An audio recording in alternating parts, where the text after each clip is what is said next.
It's no longer a mystery. It's not, oh no, how could this have possibly happened? Someone came out and said, this will happen. I'm really close to my mic now for effect. This will happen. Someone said, hey, lady, your kid tried to kill you and wants to kill. Hey, lady, what are you doing?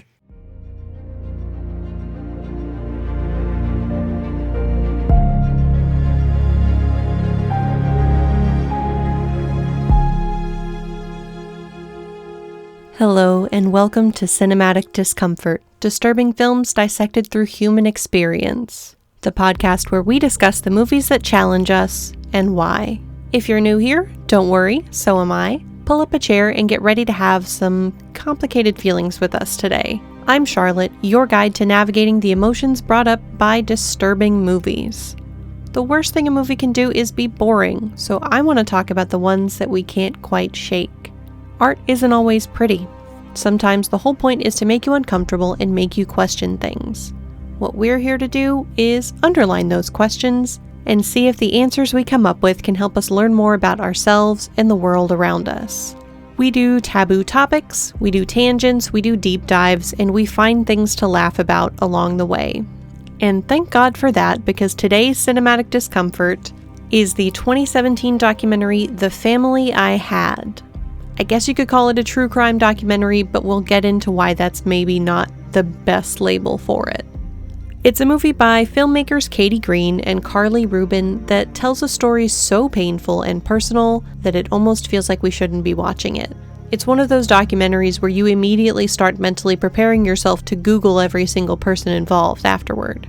The movie follows Charity Lee Bennett, a mother living in a small town in Texas, whose son Paris was just 13 years old when he killed his 4-year-old sister, Ella. The film is less about the crime itself than what comes after. The impossible, uncomfortable business of forgiveness, grief, and survival. This episode is not The Fly. There's no fun sexual tension or cool special effects to talk about. Just a family, a tragedy, and the quiet questions about how you move forward in the aftermath. I brought in my friend Joseph to discuss this movie with me because therapy is expensive and we've got mommy issues to unpack. There's definitely a lot of heavy subject matter, but as always, we try to bring some humor into it without being disrespectful because, as my husband always says, we laugh so we don't cry. Though it's okay if you manage to do a bit of both. Content warnings for this episode are going to include obviously some talk about the death of a child, though we don't spend a lot of time on the gory details. Sexual abuse, lots of talk about mental illness, which we try to handle in a respectful way, some mentions of substance abuse, discussions of the legal system, and a lot of difficult conversation about parental relationships. If that sounds like too much for you right now, I totally understand. Take care of yourself, go do something else for a little while if you need to, but please join us back here for the next one. Additional notes, since this is the first time we're talking about a documentary that involves real events and real people, everything we discuss here represents our own interpretations, opinions, and observations, not objective truth. We are not investigative journalists, we are not legal experts, and we do not have inside knowledge of any kind. I'm operating largely off the information provided in the documentary, as well as Charity's own memoir, and a few other sources and interviews. Documentary storytelling, and by extension, commentary on it, is always subjective and biased. Every account, every interview, every edit is filtered through someone's perspective and perceptions.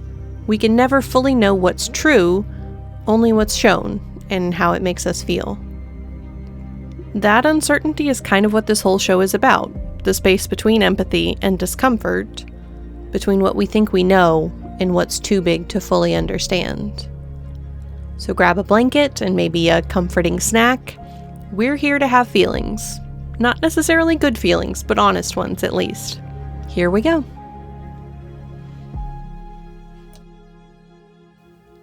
Hello, Joseph. Hello, Charlotte. How are you? Good. You're not much of a public figure, so what do you want the listeners to know about you? I'm legally an orphan, so I'm really uniquely qualified to speak on family matters here. Yeah. I did invite you here for a reason.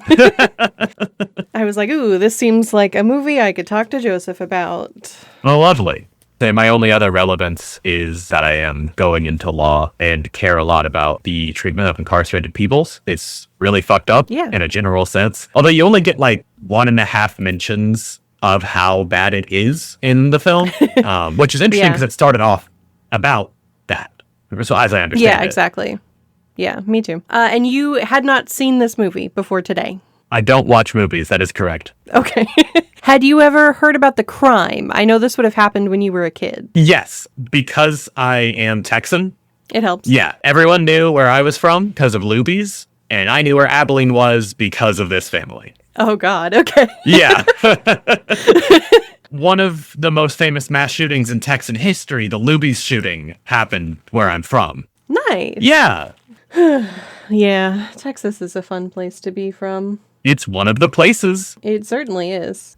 But yeah, this is a movie where I'm genuinely interested to get your take on the movie, because after I watched it, when I started kind of going through reviews and articles and things, I realized that my viewpoint was maybe further from the norm. So I've been really eager to sit down with somebody else and discuss it. Well, that has me interested. For the first time I watched it a year or two ago, I was on like a documentary kick. I watched a whole bunch of them in the space of like a month. I generally watch a lot of true crime, so I thought I knew what to expect with this one, but it ended up being very different. And we'll kind of get into the details in a bit here, but the actual crime in question is covered in the first like 10 minutes of the movie. Oh, yeah.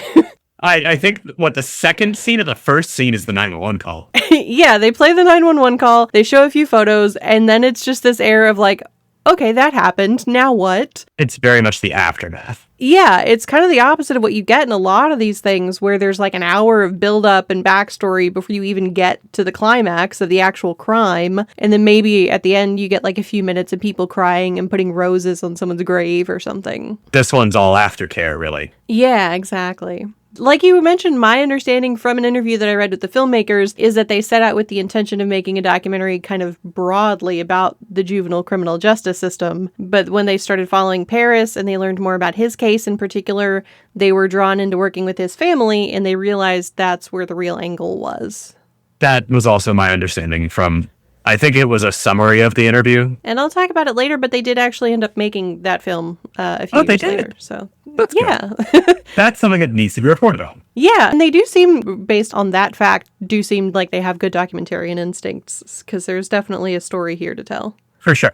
And because the film skips over really all of the kind of legal system aspects of the actual crime, I did want to go over some of the stuff that I ended up looking into. Well, mostly because I was super curious as to how a 13-year-old ended up with a 40-year sentence for what was presented to us initially as not being a premeditated crime. But then again, it's Texas, and we do tend to do stuff like that here. But in any case, I think the best way for us to do this is just going to be to divert from kind of my normal format a bit. I want to talk about the first few minutes of the movie where they discuss the crime itself, and then take a little detour into the stuff that you'd normally expect from a true crime documentary, like the case and how it was prosecuted. And then we can come back and talk about the rest of the film, which covers, like we said, the deeper aftermath years afterwards. So I'm going to break my format for this one because the film does. And then after that, we can really get into the weeds of what this case brings up for us. Sounds good. So to preface, I like this movie. I think it's well made and a good documentary. But I think particularly with true crime, it's important to look outside the scope of the film to get more details and more context, because no one source can ever contain the whole reality of a situation. Sure. In addition to watching the movie, I also read parts of Charity's memoir. I read some interviews and articles about the case, and as I was getting my notes ready for this episode, Charity appeared on an episode of the podcast This Is Actually Happening, so I'm piecing together information as best I can, and it's not always consistent from source to source. Mm-hmm. That's real life for you, unfortunately.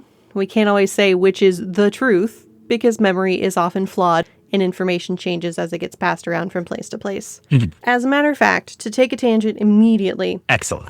Not too long ago, I had a conversation with a partner where we were trying to reminisce about our first date. Oh. And we both had slightly different accounts of where we went and what we did. This was 13 years ago, mind you. Mm. So I went back and I checked my notes from that time, and it turned out that we both had parts of it right and wrong. We both swore that we went to see Jaws. Mm-hmm. But it turns out we didn't see Jaws until we were a month into dating, and neither of us can remember what movie we actually saw that night. How interesting.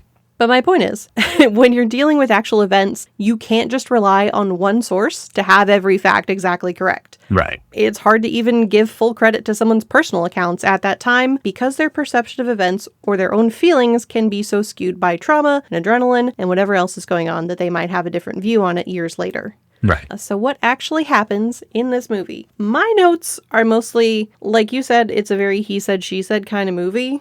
It is. So my notes are mostly Charity says this, Kyla says this, Paris says this, because it's pretty much just a series of interviews and because everything being said is someone's perspective, but we can try to package it in a way that works. And when we talk about objective facts or other sources, we can try to be clear about that. But the movie opens like a scrapbook. We've got grainy home movies of a boy and a girl playing together, opening Christmas presents, laughing with their mom. It's very warm and familiar, the kind of VHS fuzz that practically smells like Capri Suns and chicken nuggets.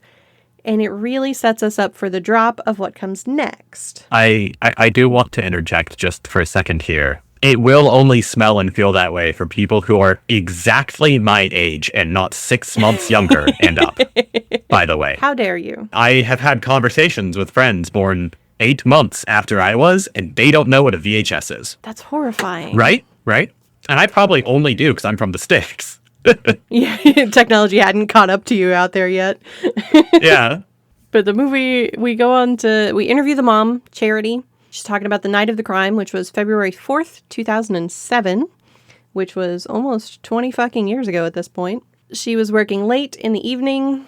Police came to tell her that her 4-year-old daughter Ella was dead, and her 13-year-old son Paris was the one who killed her. The film plays the 911 call that Paris made at 11:42 p.m., and it's definitely difficult to listen to. You messaged me while you were listening to it.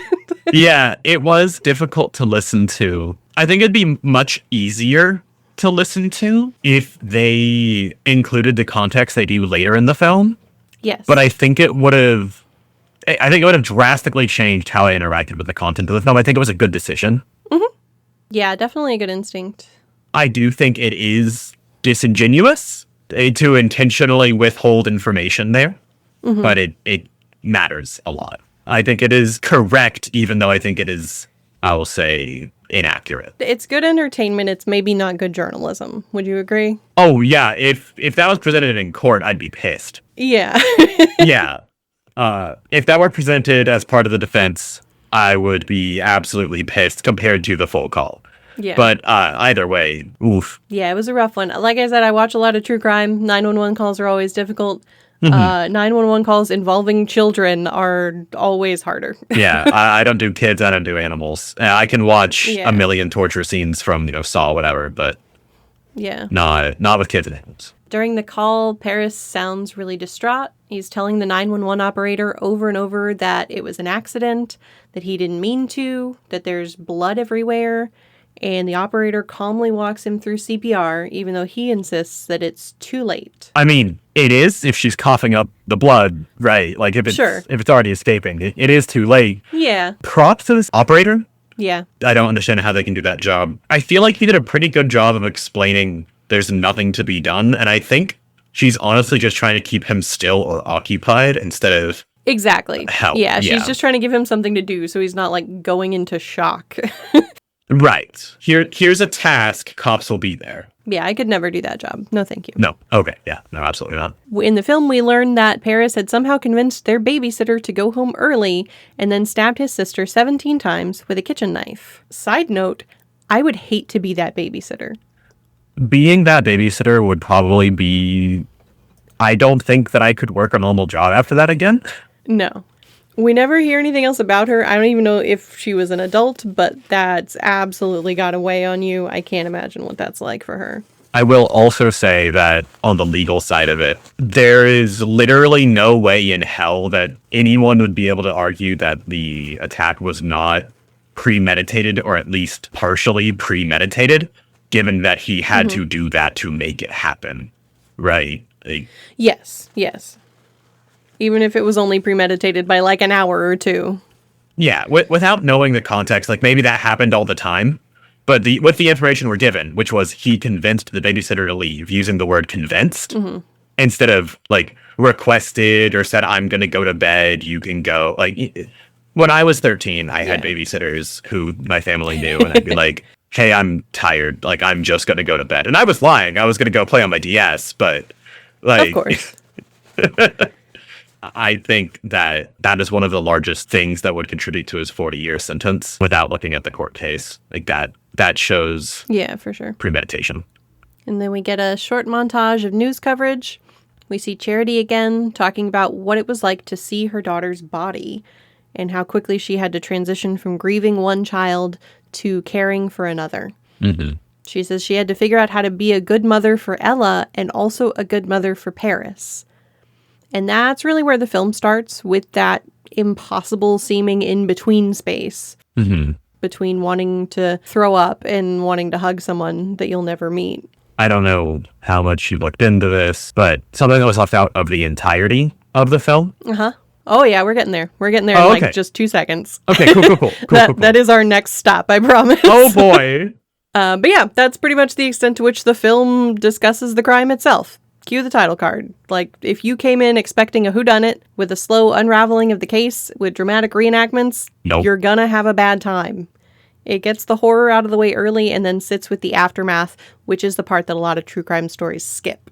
Yeah, back to this is all aftercare. And while I think that's a great perspective for the documentary to take, it also left me personally with a lot of questions. Because when you tell me that a 13-year-old kid accidentally killed his sister and that he got sentenced to 40 years in prison, I'm immediately like, okay, how did we get from A to B? But since the film deliberately does not go into these details, I went looking for some of them myself, not so that I could sensationalize, but because I believe that the missing context changes how we understand everything that follows. So if you'll bear with me, I'm going to veer off course a bit here. I do want to acknowledge that talking about true crime can be messy. I know personally I get really frustrated when people talk about these real-world stories as if they're writing a horror novel with all the blood-soaked this and unimaginable evil that or whatever. It's exploitative and lazy, and it takes real people's trauma and turns it into a ghost story. And to be clear, this is not about that. I'm not here to revel in the details, but to try to understand them, and particularly how the absence of those details in the documentary shapes our perception of the events and the people involved. So this is the part where I'm going to get into more details about what happened, so some of this might get a little rough for our listeners, but I'm trying not to give more information than I feel like we need to try to understand things. So if we stay with February 4th, 2007, we can look through some different sources to try to piece together the whole picture. I always start with Wikipedia, and the Wikipedia article says the motive for the murder was Paris's resentment toward his mother, Charity Bennett, as he believed the best way to emotionally damage her was to take away one of her children, and that tracks with things that we hear Charity talk about later in the film. Right. I was reading some articles and things after I went through the movie to take notes, and I saw two sources that mentioned things I didn't see in the documentary that we're going to go over now. Not necessarily because they're facts, but because they're information that's out there, and I don't want anyone to be able to say, well, you didn't even talk about this thing. So the first thing, the Wikipedia article for Ella's murder said, later that night, sometime before 11:30 p.m., Paris entered Ella's room, sexually assaulted her, and stabbed her 17 times. And we're going to come back to that sexual assault thing in a bit here. But it also said, following the murder, he called a school friend for about 6 minutes before deciding to call 911 at 11:42 p.m. But I figured the movie just didn't include those details. And then I read an article on some shitty aggregator website that said, Ella's end is revealed to have been lengthy and Paris subjected her to extensive abuse before carrying out the deed. And I'm like, okay, I've watched this documentary literally twice today. What am I missing? So I tracked down some other sources, watched a different version of the movie, still didn't see anything about that.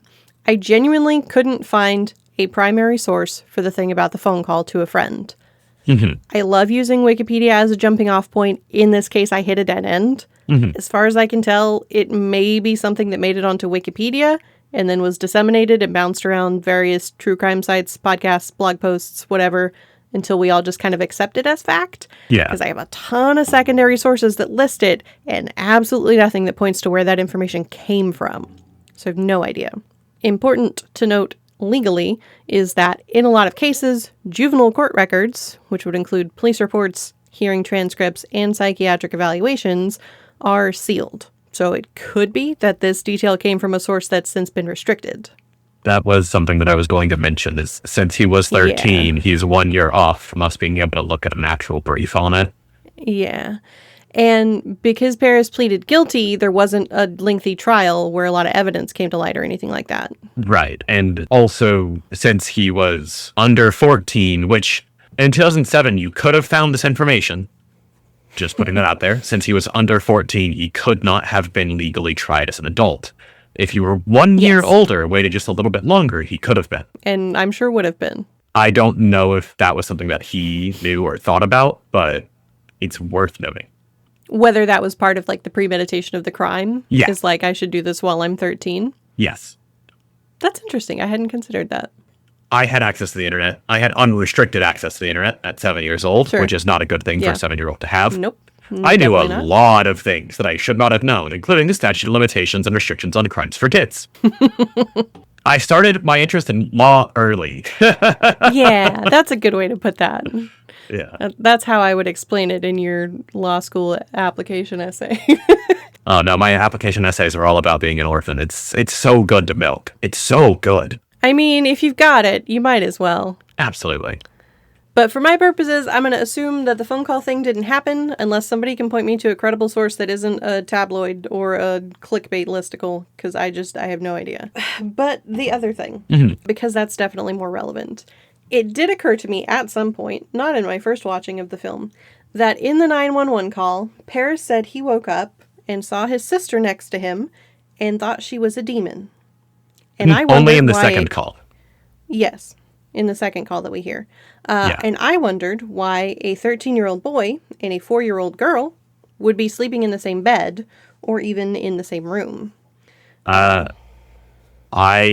wouldn't find that strange. My sister was born when I was 14. There were times that she was in the bed with me, or that her crib was like moved to my room whenever she was little. So given that this happened in Texas and somewhere that is more rural, this seems normal to me from rural Texas. Or at least it doesn't seem strange to me. I didn't think anything about that. Okay. And then also in the bit of Charity's later memoir that I read, she mentions that Ella slept in Charity's bed with her and that Paris had never gotten into bed with her before that she knew of. And that's more information that matters. I feel like this documentary is very sympathetic to Paris. Yeah, I would agree with that. And I was able to find out from the autopsy and police investigation that not only was it determined that Ella was both beaten and choked before she was stabbed, but that Paris's DNA was found in the bed and on the shorts that he was wearing at the time. As much as I don't like to talk about the sexual activities of a child, we're going to discuss this a bit. Yeah. I have zero sources to confirm this assumption I'm about to make. Okay. But I could easily see this being something that the family didn't want included in the documentary. And we're going to talk about why. Yeah. There's a quick mention in the film when Charity describes seeing Ella's body that there's a contusion on her forehead, but that's really it. In an interview I read with the filmmakers, they make a vague reference to making a decision not to include certain things, and it seems to me that's the kind of thing they're talking about. So Charity claims in her memoir, at least at the time that she found out about this particular element of the crime, which is about 2 months after it happened, she thought that Paris got sexual gratification out of committing violence to the girl. Okay. That Paris didn't try to do anything sexually inappropriate to Ella directly, but that he got off on the excitement of the crime. And I find I can live with that somehow. I personally prefer that more, for sure. I mean, yeah. Obviously, it's not great, but it is easier for me to believe that the crime wasn't sexual and that the DNA was more of a byproduct. I also just don't think I really believe that.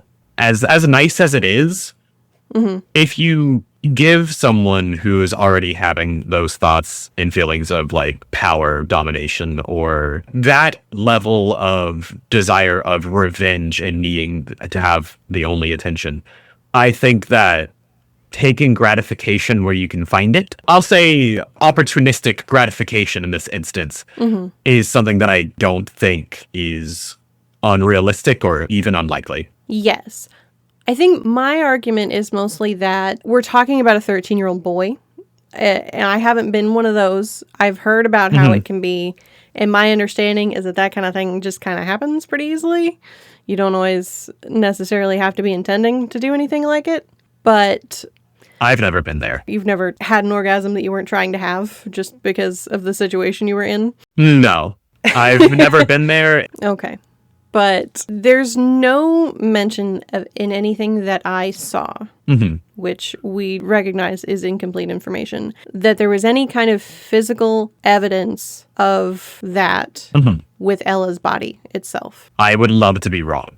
I would absolutely, that'd be my favorite thing. Which doesn't mean that it didn't happen, but it does bring in some doubt for me. It feels like whether or not there was an actual sexual assault is somewhat up in the air, and it would make sense to me if that's why it's not mentioned in the documentary, not just because it might make Paris look worse. Yeah. But personally, it feels vastly different to say this person had inappropriate sexual contact with his victim and this person had an orgasm while they were committing a crime that was exciting to them. Yeah. Especially when that person is a hormonal teenager.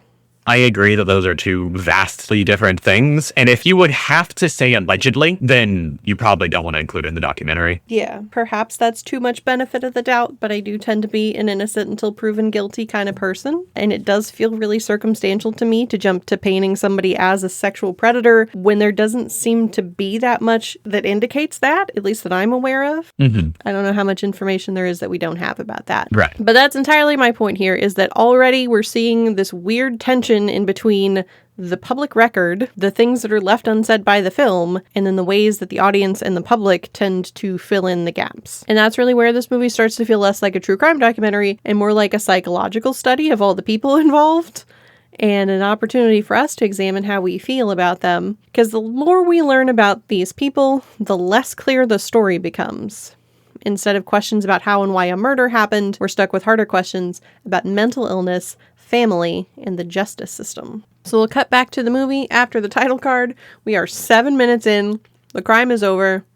We don't get any detective interviews or courtroom montages or big scary music or anything. Instead, we're just in San Antonio. And Charity starts telling her story.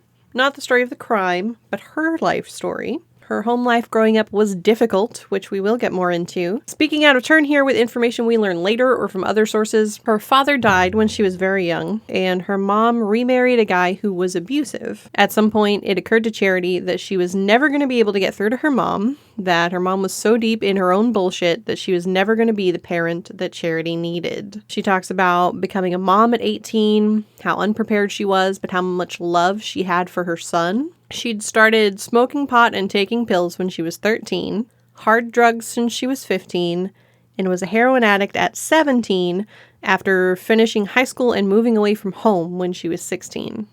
I do find it interesting and worth note that the family seems to be very smart, despite their horrific self-sabotaging tendencies. Yeah, these are not dumb people. They're just people making really bad choices. Yeah. But then she got sober at 18, finally. She was disappointed to find that sobriety didn't fix her life the way everyone promised. She was just as miserable, but without anything to take the edge off and dull the pain that she felt. So after about a year of being sober, she made a deal with herself that if she still wasn't happy in 3 months, she would intentionally OD. But then 3 weeks before that deadline, she found out she was pregnant. And she says that saved her life because it gave her something to live for. And we see her in the present, visiting Paris in prison. It is quiet, it is uneasy, and it is very complicated.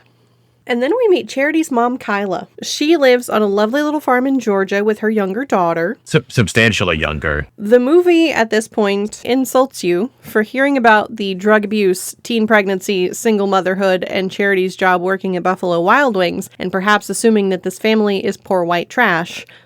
Kyla used to run a very successful trucking company with federal contracts and clearly had and has plenty of money. Yes. We see more home movies of Paris and Ella, with Charity and Kyla talking about their memories of Ella. She comes across as a sweet, confident, wildly charming little kid. No notes. I'm not here to pick apart the reputation of a murdered 4-year-old. Yeah. It's hard to take issue with that.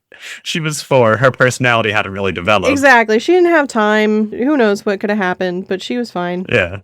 But those shared memories open up the old wounds between Charity and her mother. So they talk about how they never understood each other and how Kyla's lifestyle, with her string of marriages, her substance abuse, being a busy and distant parent while Charity was left with nannies, caused a lot of negativity between them. Kyla says that Charity never liked it that she had a life instead of just being a mother.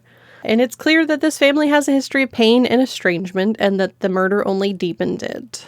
I think that this movie and this family specifically brings the fiercest debate that I've ever personally had or felt to nature versus nurture. Mm-hmm. Because you see the exact same pattern play out with different nurtures.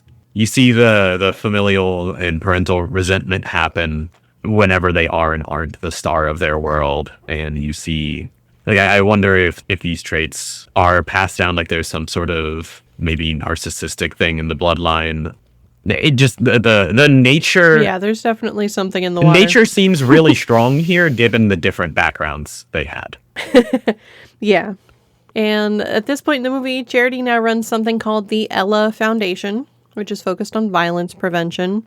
Charity talks about a thing that's confusing to me, and I had trouble finding any concrete information about it. I don't know how much you're going to know about this. You have more legal knowledge than I do. She says that after the crime, she wanted to get Paris into a mental institution so he could get help. Kyla offered to pay for it. She says that the defense attorney wanted him to plead not guilty, but that Charity didn't want that because she didn't want the possibility of Paris coming back to her home, which is totally understandable. And of course, the prosecution wanted the maximum sentence, as per usual, which they got. Charity wanted Paris to actually get help, and in fact still wants that. So obviously I couldn't find any public court filings or transcripts that confirm any kind of official not guilty defense was ever entered or anything like that. When I hear not guilty in a case like this, where someone has already confessed to the crime, I'm assuming an affirmative defense, or what used to be called an insanity defense, that he did it but is not guilty for some other reason. I think the exact wording varies from state to state, so I don't know what they call it in Texas these days.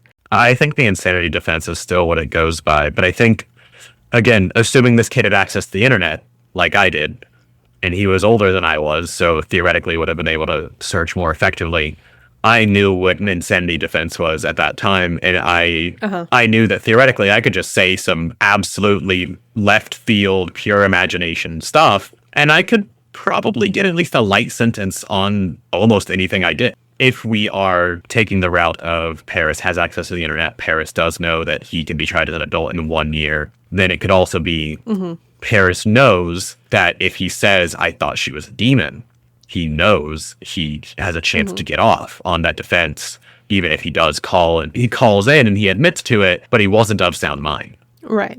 And my understanding is that it's possible that a mental health defense was discussed during case strategy but never formally filed, or just that the records of that kind of thing are sealed or otherwise not publicly available. What we do know is that he pleaded guilty to capital murder in juvenile court, because in Texas, like you said, you can't be charged as an adult at that point until you hit the ripe old age of 14. So Paris probably narrowly avoided the death penalty, if we're being honest, and received the maximum sentence for a juvenile in a crime like this, 40 fucking years. Yeah, we find out if he gets parole next year. Yeah, 2027, we're getting there. And then we finally hear from Paris himself, who's now a few years older. He's calm, articulate, eerily self-aware. The film mentions that his IQ is 142. He is artistic, creative. We see lots of his drawings throughout the film. He's described as being creative and thoughtful, but also someone who lies sometimes, loses his temper sometimes, and doesn't seem to know why. Whenever I was younger, I was in a program called LEAP, which essentially was just pushing American school children. I don't think we had one person who could even pretend to present neurotypical in my class. There were 18 of us, I think, maybe 19. I think Yeah. 6 or 7 of us all went to the same ADHD clinic. Several of us were functioning autistic. We had one kid who just didn't speak. Any of us or all of us could have been described pretty similarly. We didn't really know how to interact with our own emotions. We weren't really taught to. We didn't get it. All we knew was we understood things very quickly and that it was very easy for us to learn and put things together, which makes the world terrifying. Like absolutely horrific when you're Yeah. 7 or 8 and you can understand your family's financial burdens and you can understand there are people out there who are bad and not for any reason. Like there are things that don't make sense. You can't put it all into boxes. It's enough to make you very unstable, even if you weren't before. Absolutely. Yeah. The description of Paris that we got there sounded a lot like my classmates and I. Yeah, I don't think it's anything that's like a huge red flag. No. I think that's a pretty normal description for a lot of children. They're creative, they're thoughtful, they lie sometimes, they lose their temper sometimes, they don't understand why. Yeah. That could be easily 50% of children. Oh, yeah. Like that's just how it is. And then when Charity was pregnant with Ella, Paris wasn't thrilled about the idea of having a sibling. Again, very normal child behavior. Yeah, as far as I But understand, then yeah. once Ella was born, he fell in love with her. He drew her pictures, they played together, he picked out her clothes. You get this portrait of a kid who genuinely adored his little sister, which makes the violence that much harder to reconcile. And because they're in Abilene, Texas, good old Abilene, a small town where everybody knows each other and gossip is very common. And has the highest amount of churches per capita. Absolutely. A lot of the blame fell squarely on Charity. People wanted to know what the warning signs were, or if she'd been abusive, or what she'd done wrong. It's one of those unspoken things in tragedies like this. People want to believe that horror is preventable, that there was a red flag that somebody ignored. Otherwise, the alternative is that this could happen to anyone, and that's harder to live with. When was the last time you were in Abilene? And I think the last time I would have been in Abilene would have been like 2018 when I was driving through it. Yeah, I would have driven through it on my way back home from Colorado. And I feel like that's most of what Abilene is. My one experience at their police office is unpleasant. So I didn't get pulled over or anything. I was calling dispatch to ask for non-emergency help and they said no. They said, fuck off, we don't do that. No, they did. They actually, the operator said, oh, I'll get someone, don't worry, it won't be a big deal. And then she came back and said the officer said no, that he would not help. Like, okay. I appreciate you, dispatch lady. Oh, okay. I didn't know they could just do that, but all right. All right. I guess if we've learned anything, it's that the police have no obligation to help you under any circumstances. Yeah. But that dispatch ladies and operators are wonderful. And always tip your dispatch lady. If possible, yeah. Find a way to tip your dispatch lady. Yeah. She's doing the hard work. For real. But then we get to Paris in his prison uniform, and he tells us that he was angry all the time just before the murder, and that he had fantasized about hurting someone. The babysitter, someone he knew, a stranger, before deciding on Ella. And he says it so calmly that it makes your stomach twist a little. And he says that afterwards, he couldn't believe he actually did it. And I don't remember if he says it in the movie or if I heard it in another source, but he also says that it was harder than he thought it was going to be. I don't remember that from the movie. It's possible that I just don't remember. Yeah, I've looked at too many different things at this point.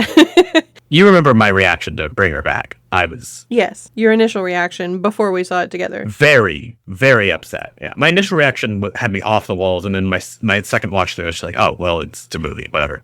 Yeah. I would have expected to have had a stronger reaction to this, but I didn't really have a reaction to Paris talking about that or anything. Just like all of my reaction was the initial call, and then from there it was just kind of curiosity. So now I'm just wondering what's happening. Getting to that, I think also I recently watched the drama, and I'm not going to talk about it more than that. Good, because I still need to see it. But having just watched that, I think that I had a lot of conversations about, like, what do you do when you're hurting as a kid and you can't vent? Like, what do you think about? How does that get that? So I had all this anger. I had all this pain. I wanted to vent. Something was wrong, and I couldn't do anything about it. So I thought about what targets I could get away with, I think that makes sense. I mean, we're not looking at someone who is developed and who understands the consequences and extent of their actions fully. 100%, yeah. We're looking at someone who they might see what a month out is, maybe, and that's really as far as they can comprehend it. And even then, I don't think Paris could comprehend more than a day out on that. Yeah, I mean, even by his own admission, he was trying to hurt his mom in the worst way possible. Like, that's as far ahead as he was really thinking. And he definitely did that. Yeah. He just he was right about that. didn't think about what else was there. But Kyla, his grandmother, says that all of this could have been avoided. The kids spent about half their time with her and half with Charity. Oh, yeah. And according to Kyla, everyone knew that there was something wrong with Paris. This is like 20 or 30 minutes in. It was really jarring for me to hear that because the first section of this film all talks about how great Paris is, or was. Yeah. And how he was known for being sociable in school. He was talkative. He had friends. That was something that was mentioned early on. Mm-hmm, and one of the first things Kyla says is he was a loner. He didn't talk to people. And everyone knew something was off about him. He gave this weird vibe. But that's directly contradictory to what we just heard. Yeah, that's one of the interesting things is that it is so hard to track any single fact throughout this whole movie. Yeah. I think it was after the next Charity section after Kylo, where I was just like, the way I texted you said, this is so he said, she said. It really is. Because Kyla says that he was antisocial, that he was not affectionate, that he was jealous of his sister, that he was angry that little Ella could do no wrong while he got in trouble over the smallest things, and that he would bang his head against the wall. And then right on that, you have a scene of Charity flicking him in the head away from Ella. And that was such a good... Yeah. I thought that was great. The audio over that scene specifically, I thought it was worth mentioning. Yeah, it was a good coupling there. But yeah, he would bang his head against the wall. He would throw things. He would draw violent pictures. And I loved this that I wanted to talk about. Mm-hmm. Kyla says that she just assumed if Paris ever snapped, he would take it out on Charity, not on Ella.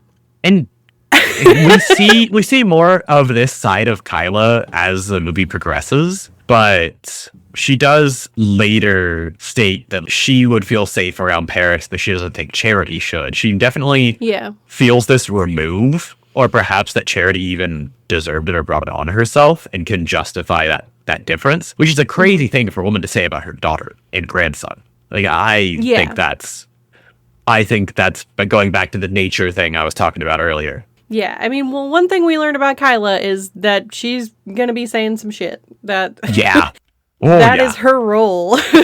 Because, like, if he did choose to go after Charity, why is that not also a thing that you would want to prevent? Yeah. Like, I just assumed if anything he'd attack and try to kill his mom is also not great, just so we're clear. Right. But 2, even if he went after Charity, it still seems very likely that Ella could easily end up as collateral damage. Because Charity might have tried to protect Ella, or Ella could have just been nearby and gotten involved or gotten in the way. The child would have seen their mother being hurt and tried to stop it. And immediately run to her. Absolutely, yeah. But see, why would you assume that Paris would go after the older, larger, stronger woman instead of the smaller, weaker girl? Like, sure, he has more anger toward Charity, but Ella was a much easier target, and it seems logical to assume that the person most in danger is the one least able to defend themselves. And also, Charity's not a small woman. She seems like she could have handled herself against him, at least for a few more years. He was only 13. He couldn't have been that much stronger than her or anything. If she was still working as a waitress, if she was still doing anything that required any level of physical activity, I think she would be fine. And then Charity says that after the sentencing, Paris was diagnosed as a sociopath. And she didn't believe the diagnosis at first, which does not bother me at all. That sounds entirely reasonable. Sticker shock with diagnosis is incredibly common. Most illnesses are things that we assume only happen to other people, not to ourselves and the people that we love. She said that it took time before she started to come around, and after one evaluation in particular, a doctor told her that she should stop wasting her money to help Paris and start figuring out how to hide from him once he got out of prison. But she just couldn't do that. She was not willing to abandon him at that point. Which I can't blame her for not wanting to hear it, but I just don't think it's a reasonable doubt at that point. Yeah. And then 6 years after the murder, we see Charity and her new baby, Phoenix. Mm-hmm. He was born with a heart defect, and she says that caring for him reminded her what it's like to be happy. And I know personally for me, there's a lot of conflicting feelings about seeing Charity with another child, and I don't feel great about myself for having them. But I want to acknowledge that because I've seen other people have the same reaction. Mm-hmm. There's that instinct of like, well, of course, this woman has another fucking baby now. Like, what an idiot running off to replace the kids she lost because she couldn't protect them in the first place. That is a lot of my initial reaction as well. Yeah. And I think we can try to be a little kinder than that. I think that Charity never really found herself like the emotional stability after high school, and it kind of Yeah, definitely. played into all of these decisions, including I'm going to have a baby to anchor my emotions. There's also a lot to be said for the fact that, you know, she never repaired the relationship she had with her own mother or father. Well, she couldn't repair the relationship with her father. Clearly never healed from that in any way. Yeah, didn't like go to therapy about it, or Yeah. or maybe she did and it wasn't in the documentary, because we've already shown that the documentary has a lot of holes. So when Charity told Paris about Phoenix's condition, she says that he seemed genuinely sad for her, and there's this kind of heartbreaking irony in that the son who caused her so much grief over the death of one of her children is now showing empathy for something threatening the life of a child who brought some light back into her life. What I find interesting there, later on she talks about being able to identify his real cry, like what him really crying sounds like versus not. Yeah. But she'd been separated from him for so long at that point that could have changed, or it could have been like a brownie points play. Because if he's already been diagnosed, I don't really know what hearing about a kid would do. Trying to put that into perspective for me, if my mom were to call me right now, and I have a very straight relationship with her, and yes, podcast, I have a mom, I said legally an orphan. If my mom were to call me right now and say she were pregnant again, I would have lots of choice words, and none of them would be crying for anyone but the kid if the kid had an issue. And Yeah. I can't imagine that scene. It doesn't make sense to me. How son that killed my last kid, whom I don't feel comfortable with, but I've been holding on to for these 6 years because I can't deal with not having a kid, which sure, I don't want to give up on your kid. I get that. That's fine. I don't want to sound like I'm shitting on her for that. Sure. I have had this other kid. Oh, and that was your trigger last time. My bad. But I've had this other kid. So let's talk about it. It has a congenital heart defect. Let's talk about the kid. And then just crying. I think the crying could have been about being replaced again. Like, I just don't see it being about her or the kid necessarily. Because at that point, you're so estranged. Like, does it matter? Yeah, I could definitely see that. And again, we are wildly speculating here. Oh, absolutely. But I could definitely see that being like, I went through all this trouble To be the only one. to make sure that I had you to myself. Yeah. And I go away and you have another kid that I can't get to. You make it impossible for me to A, either have a relationship with this child, or B, to eliminate them from the picture. Mm-hmm. I think that announcing there's a new target is crazy. Yeah. Or crazy is unkind, but I think it's a silly move. I think it doesn't make a lot of sense. It's risky. I think it makes sense if you look at it from like a perspective of emotional distress, but it's not a smart move. Yeah, it's definitely a risky thing to do. At this point in the movie, Paris is being transferred to an adult facility, and we watch Charity's anxiety spiral as she tries to locate him remotely using the prison information system to find where he's been moved to. Something, the lack of transparency and organization in the prison system is a goddamn nightmare that we don't have time to get into. Whatever. A topic for another day. This is one of the biggest Yeah. signs of injustices in our justice system that we see in this movie. Yeah. And I appreciate that it was included because it matters a lot. It does. And like, I'm glad they went on to make a different movie about this, because it is definitely something that needed to be talked about, but we didn't, like, they and we do not have time to get into all that right now. Yeah. So when we finally see Paris again in the movie, he's talking about adjusting to the new prison, how he'll be 33 before he's eligible for parole, which makes him slightly younger than me. He references books and laments all the life experiences he's missing out on, and you might feel a flicker of sympathy until you remember that Ella will also never have any of those experiences at all because of him. Charity mentions that she met Phoenix's father around the time that Ella died, but that relationship didn't last, and that honestly, she really prefers being a single parent because she doesn't like to compromise about her children. Yes. She jokes that she and her mom share a talent for picking the wrong men, and this feels a little too relatable for me. Bad taste in men is absolutely an inheritable trait. I don't want to limit that to just men. I'll say bad taste in partners. Absolutely, yeah. Bad taste in romantic partners. Yeah, my mother wasn't good at it, and I've told you horror stories. Yeah. But this is where we find out that Paris's father left after she got pregnant and then came back when Paris was a toddler, but he wasn't well. He was diagnosed with paranoid schizophrenia and experienced both visual and auditory hallucination. And that is exactly as much information as they give us, and we don't really deal with him after that. No, that's not really the point, I guess. I feel like mentioning that in regards to Paris specifically is really important, but maybe I'm just silly. And then Ella's father had problems with alcohol, and Charity ended up leaving him after he attacked a cop. But she's definitely not lying. This is layers of generational instability that we're looking at here on all sides. Mm-hmm. And then one of the film's more unassuming scenes shows Charity in the car with Phoenix when Paris calls from prison. He talks to Phoenix about Star Wars, and afterwards, Charity admits that she intentionally keeps those phone conversations light because she doesn't want to give Paris any reason to feel jealousy or fixation toward his younger brother, which, to your point, maybe she shouldn't have told him he existed. Yeah, I think that allowing those conversations and things like that is terrifying. I would be super scared. Charity says that she thinks part of Paris's motivation for killing Ella was to have her to himself again, which makes every interaction between Paris and Phoenix feel like she's holding her breath. And then we see the letters. So many. Stacks and stacks of them.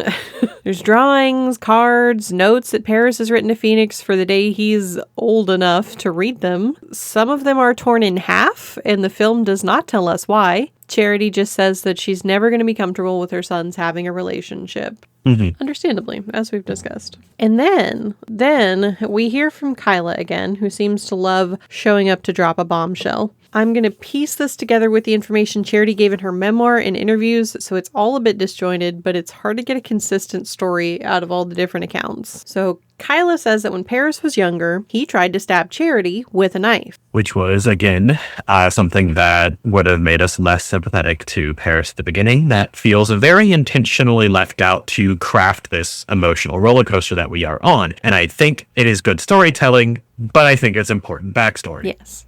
Context. Charity says that when that happened, she didn't feel threatened with the knife, that it didn't seem like Paris was trying to hurt her, just that he was emotional and overwhelmed. So they took him to a psychiatric hospital and had him evaluated. And Charity says that he was there for around 2 weeks in November and December, but that in that time she was never able to speak to a psychiatrist or anyone about Paris's condition, and that when she asked to take him home, they allowed her to do it, so she assumed everything was fine. But Kyla says in the film that after Ella's death, she found out that the psychiatrist had told Charity that Phoenix had homicidal tendencies, and that instead of leaving him there to get help, she chose to take him home, which does seem to run contrary to what Charity says about just wanting him to get help. Yeah, that's what I was talking about earlier, where we knew this. This was a known quantity. This is no longer a mystery. It's not, oh no, how could this have possibly happened? Someone came out and said, this will happen. I'm really close to my mic now for effect. This will happen. Someone said, hey lady, your kid tried to kill you and wants to kill. Hey lady, what are you doing? Hey lady, let me give you a vision of the near future. Yeah. Subtle foreshadowing. And I found out from other sources that after Paris got out of the hospital, that's when they moved into a smaller house in a new city in Abilene, where Charity started grad school and 2 jobs, working as a TA and also as a server at Buffalo Wild Wings. Which, crazy impressive. Props to her. I absolutely want to congratulate her for attempting to get ahead. But also, your son was just told, you were just told your son's unstable. Mm-hmm. So you're going to move somewhere new and spend less time with him. Yeah. And Charity says that the only problems she was having with Paris around this time were normal teenage things like misbehavior, and that his grades were still good and his teachers loved him. And again, that kind of goes back to all this contradiction about like, oh, well, was he a good kid or was he not? I don't know who to believe. Right. Was he a good kid or was he not? And then past that, was he social? Did his teachers like him? Or do you just think that? This is a lie that I am familiar with, and it sounds like a lie. Like, or if not a lie, a massaging of the truth, I'll say. Like, this just sounds like someone talking positively about their kid. Yeah, they seem like very normal parental lies. Yes. There's also something that came out in the recent podcast interview that I wanted to talk about for a minute. Okay. Obviously, the interview just came out about 2 months ago at this point, and I intentionally didn't read any commentary on it, so I don't know if people are going off about it, or if anybody cares, or if maybe this is something that she's discussed before in other sources that I just didn't read. I'm not a great journalist. She mentions an incident where she found a pair of her underwear in with Paris's clothes. And then when she confronted him about it, he said that sometimes he wonders what it's like to be a woman. Personally, and again, I'm not an expert, I don't think this is a problem. In fact, it's such a non-problem that I don't even know why she would mention it. I imagine this is a conversation that like every younger kid has, but there were conversations constantly that did border on inappropriate, but we didn't really know how it got there. We didn't know how to make it inappropriate. Like in elementary school, it was a lot of, I'm a boy and you're a girl. What's different? Like what makes this different? Why is this different? What would it be like to be you? What is it like to be me? I don't know. So I don't think that's strange at all. No. It's not like at it's something that's intuitive. And like, I know you and I have discussed some gender stuff in detail. Personally, I've never felt anything other than feminine, but certainly around the beginning of puberty, when I was maybe 11 or 12, I definitely did wonder what it would be like to be a boy. Yeah. I remember there's this one time, and I don't know why I'm talking about this, but there's this one time I was hanging out with a friend of mine, and we got some of those little water balloons. We filled them up with water, and we tied 2 of them together, and then we put them in our pants, and we jumped up and down on the trampoline to see what it would be like to have testicles. That's really funny. It was great. It was very silly. It was normal. It was age-appropriate exploration. At that age, you're starting to go through puberty and changes, and you're being made aware, either through sex ed or if you're in Texas, through your friends and the media, that some of your peers have different bodies that experience different kinds of changes. So it's perfectly normal and healthy to wonder about these things, even if you don't ultimately want them in any way. I have also wondered what it's like to be a cat, or a bird, or a frog, and I wondered what it's like to have children, or to live in a different country, or in a different time. That's just part of being curious. Or if you've ever consumed any fantasy media ever, you have participated in this by wondering what living in the fantasy setting would be like. Exactly. And if you haven't wondered about living in the fantasy setting, I don't believe you. And I definitely don't want to be you. But yeah, that's just part of being curious, having an active imagination. It is not necessarily indicative of any kind of gender dysphoria or mental illness. And I know that historically there's a tendency to pathologize anyone who has any kinds of thoughts about gender. And I just want to step in and say, can we not do that? Yeah, I agree with this a lot. If I had to guess, the only reason that Charity would have brought this up is that she goes on to say that she got Paris an appointment with a therapist after this incident, but the appointment was scheduled for the day after he would end up committing the murder. So it never happened. Wow. Yeah, that's a rough one. Yeah, I didn't know about that. That's crazy. Yeah, I would feel awful. That was new information for me. So 2 months after getting out of the hospital, Paris killed Ella. And in the film, Charity says that she believes that even if Paris had stayed at the hospital, it wouldn't have helped. She does not say why. Yeah, I think that's copium. Like, on some level, I can understand if she just means in the sense that she doesn't think his mental health problems can be fixed. But also, would it not have kept him from being able to kill Ella? Yeah, I think that... Like, just physically not having access to her would seemingly have prevented that crime. Yeah, generally not being in the same location as someone you're stabbing prevents them from being stabbed. I agree. It really makes a difference. There's a range limit on that one. Tends to be touch. But whether or not he could have been helped or cured in any way, it seems to me that having a safe space for him to be while he's in some kind of clear mental health crisis might have been a good choice. Yeah, maybe with people who are even qualified to help deal with that kind of thing. Maybe that would have been good too. Yeah, you know? Instead of someone who does not like to compromise and is stubborn. Admittedly, by their own admission, yeah.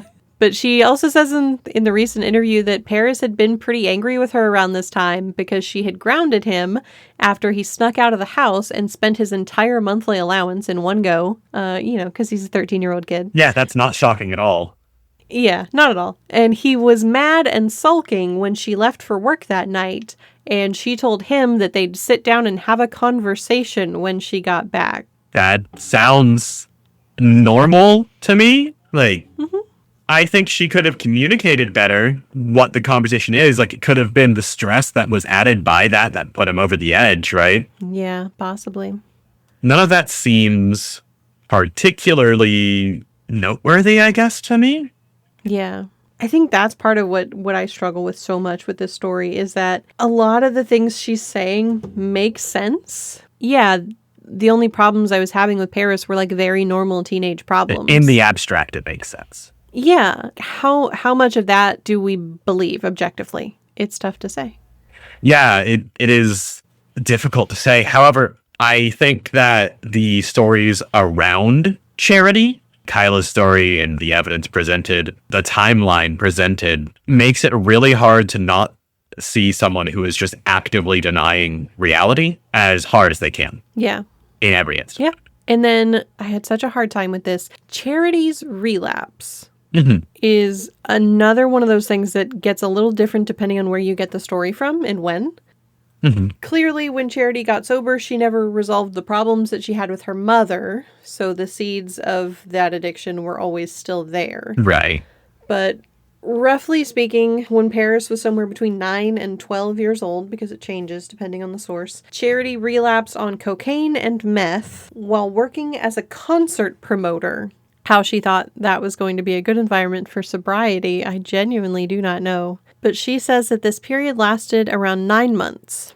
It is not clear to me if that means that she was back on drugs for 9 months or that the entire period, including the time it took her to get sober again, was 9 months. But regardless, for this time, they ended up spending a lot of time with Kyla, and Paris stepped in to help with taking care of Ella, who would have been an infant or a toddler at the time. And this was Paris's first experience with his mom not being sober during his lifetime. And he says that after that, he felt betrayed and neglected, like he wasn't important anymore. And he's quick to say that that's not why he killed Ella, but it's part of the emotional landscape that led him there. And he also says that his relationship with his grandmother is easier than with his mom because Kyla is cold and unemotional like he is. I think there's a grain of salt to be had here because a relationship with the grandparents is almost always better and easier than a relationship with your parents. Sure. Because the grandparents' job is to be a sometimes food, and everyone loves their sometimes food. Yeah. I think Charity is more emotional than Kyla, and I think that would be grating for someone who is less emotional. Yeah. And there's definitely a seed of truth there, but I think part of it's just the grandparent effect. Yeah, that makes sense to me. I definitely think that's a factor. But right now, I want to talk about Kyla's story. Okay. Because that's fun. Yeah. It's really our only opportunity for fun. Yeah. In this very unfun movie. It really is. Everything else is very intense. Yeah. So when Charity was about to turn 7, her father was murdered. I know this doesn't sound fun yet, but stick with me. What do you mean? I'm having a great time. Somebody's dad got murdered. It's a laugh. But yeah, he and Kyla had been married for some time. They'd gotten divorced, and then just days earlier had gotten remarried in Las Vegas. And then we see via news clippings that he was gunned down in the foyer of his home, and it was speculated that it might have been a hit related to organized crime. And then Kyla was arrested and charged with murder. Oh, specifically, she was charged with, I think, conspiracy. When she's talking about this in the film, she says, they came up with a black boy that said that I had paid him, or that he knew that I had paid somebody that paid him to murder Bobby. Yes. And I know we're in Georgia, but damn. we're in Georgia and she has money in Georgia. I'm glad the words used were the words used. Sure. That's a good point. It's still a hell of a thing to say, thinking it's going to make you sound innocent. They just grabbed any black boy off the street. You know how believable those are, right? Like that's very much how it came across. Yeah, that's the tone. But apparently she spent 6 weeks in jail and then 6 weeks on trial and was eventually acquitted. And she says that she got right back to work with her trucking company and that she didn't have time to sit around and brood over spilled milk, which is, again, quite a thing to say about being on trial for your husband's murder. Yeah, she certainly didn't seem to have many feelings for her husband. No. One way or the other. Which, yeah, you would expect. And there's some really interesting conflicting information here, both in the film and in some other sources surrounding the whole thing, because Kyla insists that the murder didn't really affect Charity, because her father was never around much anyway. But Kyla thinks that the gossip around the murder did, that the way that people around town whispered that maybe Kyla really did it. And then Charity, for her part, says that she was fine during the investigation and trial because, bringing up grandparents again, she got to go stay with her grandparents, and she loved those guys. Yeah. But she also says that she believed the organized crime story until after Ella died, at which point she went back to Georgia and read some of the police reports and things and found what seemed to be some very credible evidence that Kyla was responsible. I don't think the policeman thought he saw her smiling in the rear view is super credible personally. You know, maybe there was more than that. Who knows? Maybe. But that being presented as like her linchpin, really? Yeah. Doesn't do it for me. Yeah. But Charity believes that her mom had her father killed because his illegal business dealings were a threat to her own company, that she was involved somehow, but she's not exactly sure how. And that's when Charity started wrestling with the idea that violence might run in the family. These homicidal tendencies might be hereditary. On Kyla's end, she says that Charity has been erratic ever since she was 12, for no reason, presumably, and that Charity holds her father's death against her. And goes as far as to say, you killed my dad, when she's upset. Yeah. Charity's memoir says that when she was 13, her grandmother showed her a scrapbook of newspaper clippings and things from her mother's trial, believing that she should know the truth. I love the idea that your mother would keep a scrapbook of your trial. That's just love. I can see that happening. And then after that, whenever Charity asked Kyla about her father, she was told that he was a drunk, he was abusive, he was a serial cheater, a criminal. So Charity was left not knowing what to believe. Was her father a bad person who had illegal connections, or was her mother a bad person who had him killed? And if both were true, what did that make Charity? All very reasonable questions. And she says that she learned about this when she was 13, and we know that by the time she was 15, Charity was addicted to hard drugs. So we are left to draw our own conclusions about what led her there. Well, surely it couldn't have been the instability at home. Famously, that doesn't do that. No, never. Because Charity says that her mom remarried a man who was deep into drugs and very abusive. So everything became about keeping up appearances so that people would think they were a happy little family, but that behind closed doors, it was all a nightmare. You know what? Someone on the bus probably offered her one singular toke, and from there it was all over. Just that one toke, that's how really. it happens. Yeah. Oh, man. And then Kyla says, She was a good manipulator. But we all are. Paris is. Ella was. I would be lying to you if I said that I wasn't. We all manipulate each other. We're all spoiled rotten. My other daughter, Caitlin, I don't think she's quite as good. She didn't have as good a teacher because I don't do it so much anymore. I don't have a company to manipulate. I don't have drivers to manipulate. And I don't have a jury to manipulate. So. Yeah, I thought that line was crazy. you just know that, like, the interviewer's eyes got real big when they heard that. Like, I'm sorry, did you just... oh, okay. You know there's no statute of limitation. Did you look up the statute for that one, Kyla? Yeah.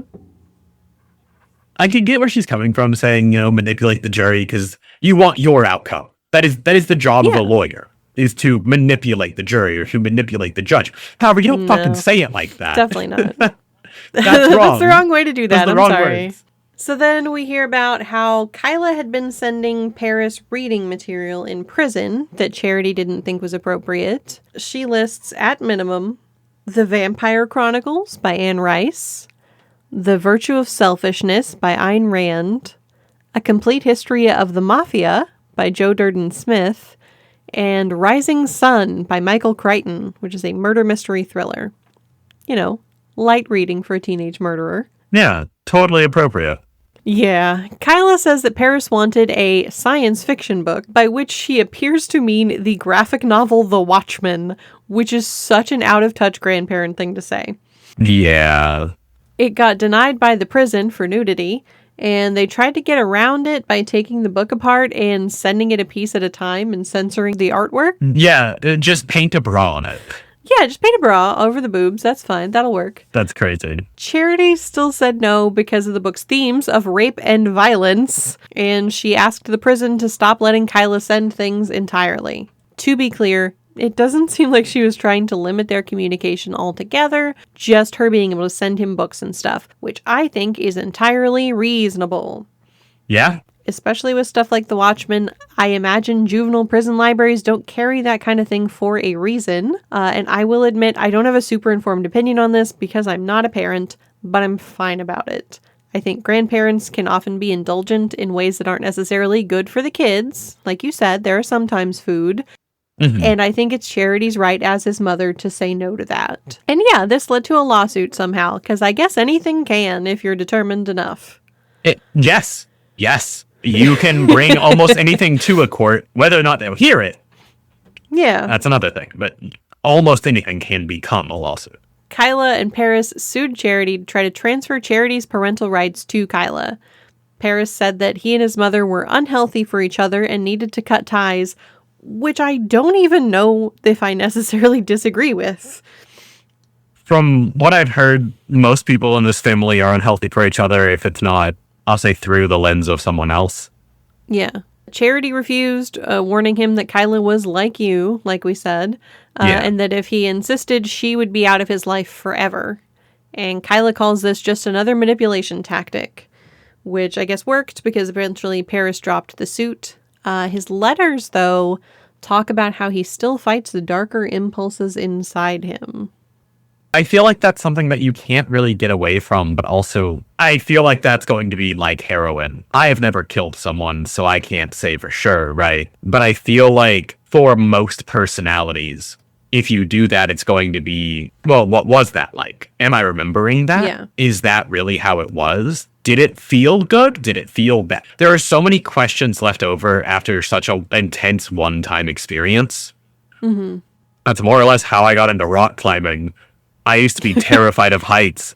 And then I took a whip, which is you fall off the wall and you're whipping along like through the air on your rope. Ugh. And I was like, oh, this rocks. Holy. So I just did it more.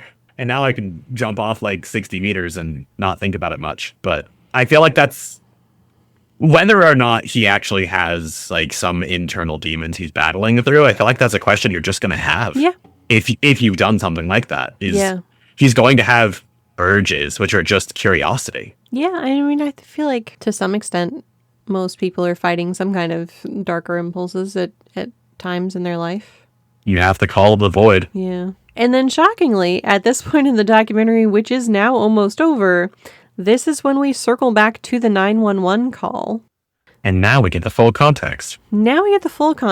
We get Charity listening as Paris, sounding panicked, tells the operator that he woke up hallucinating and thought his sister was a demon. And then the operator guides him through performing CPR on the girl. On the corpse. And Charity says she doesn't believe a word of it. She says that's not how Paris sounds when he cries. And besides, Ella was found face down, so it doesn't make sense.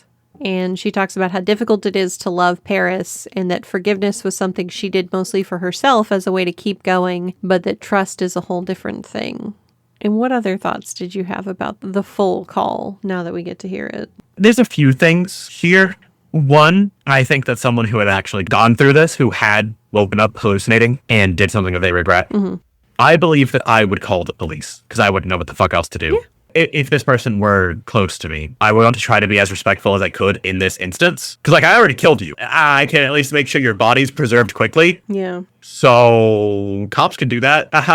Right? But a kid specifically who had just seen something that defies reason and killed it probably would not open their story with, I killed her, I thought she was a demon. It probably would have been, there was a demon in my house and I killed it, and now my sister is dead. Oh no, oh god, oh fuck, help, right? Yeah. The story is just so coherent, and I don't think it should be. Yeah. And it's hard to say because there are times when Paris has said things and then times that he's taken those things back and said that he was lying, said that he was saying things to get some kind of a rise out of somebody. So it's really hard to know what any kind of truth is. But there were sources that I saw where he said that he made that up, like the whole hallucination thing. He made that up either because it was something that he like saw somewhere else and thought it was a good idea or like a plausible excuse, or maybe internalizing some of the information about his own dad, and that, they would find some kind of schizophrenic hallucination as a plausible explanation for what was wrong with him. Or maybe it was just on Law & Order SVU earlier that week when he was watching it with his mom.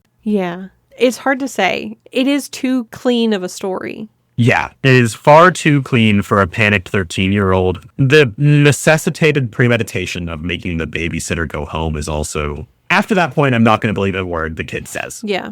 And that kind of general, if my kid says they don't have a party when they made the babysitter go home early, I'm not going to believe them. No. Yeah. There was another time where he had said that he thought about killing the babysitter at first and, obviously changed his mind about that and made the babysitter go home instead. Was it just because he realized that the babysitter would have been harder to kill and Ella was an easier target? Was it because he had more personal anger toward Ella, or because he thought that Ella would have more of the effect that he was looking to get from his mom? It's really tough to say, and he's not a reliable source of information either now or then.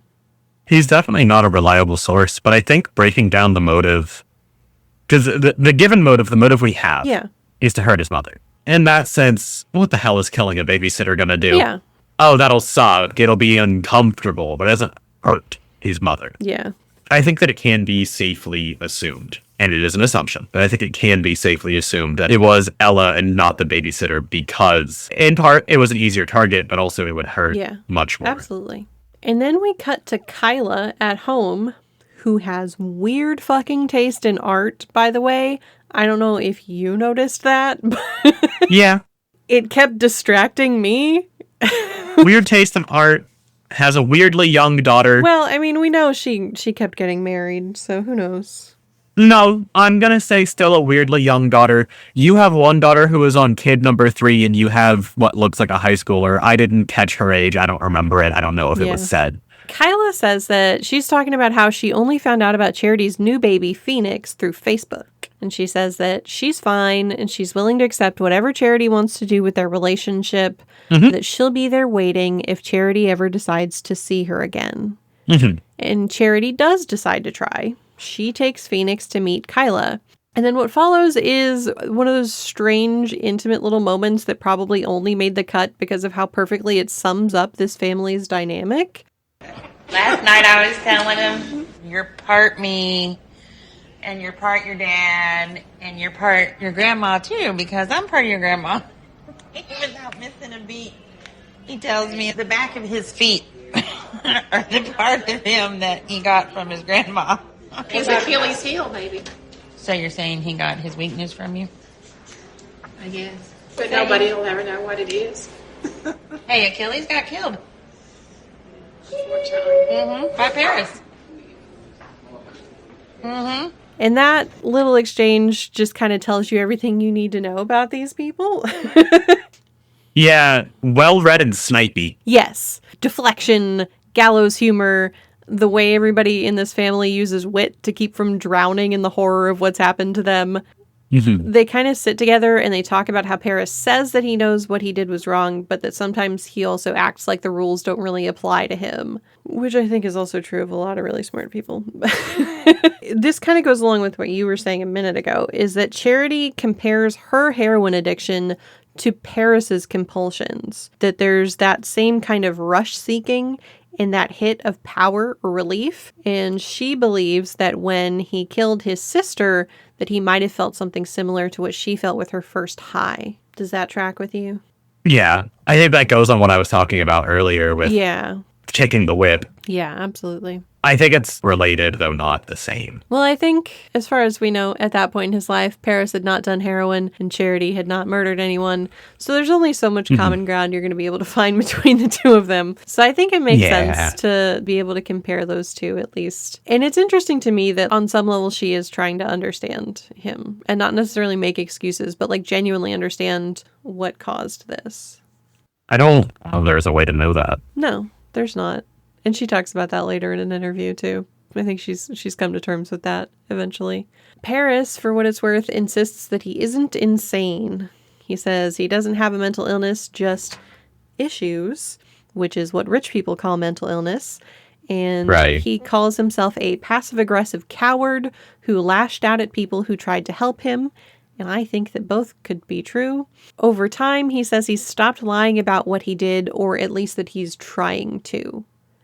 And he's been surrounded by criminals since he was 13, and before that, raised in a family where violence and manipulation keep repeating like a bad echo. So when he says he's normal, it's not that surprising. Compared to the world he grew up in, maybe he is. Yeah, maybe. But I think that I've been diagnosed with sociopathy, I don't have a mental illness, is a crazy stretch.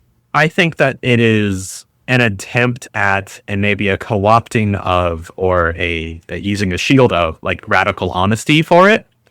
This was all me. There's nothing else to blame. Whatever. Which has its place. It's a therapy technique for a reason, but it's also a therapy technique for a reason and not something that you should apply yourself to everything. Yeah. That as the closing scene is, or not the closing scene, but that's one scene before close. Is something that honestly made me a little bit more upset than the other scenes with him, just because no, dude, something's fucking wrong with you. You're not just sane.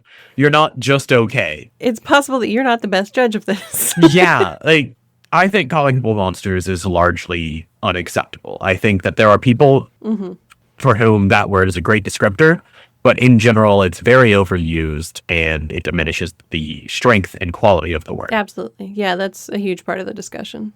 I don't necessarily think that he deserves the title of a monster. What he did was monstrous. Sure. I don't know if it is a one-off. I don't know if it would be repeated. He wasn't in a position to demonstrate whether or not it is, right?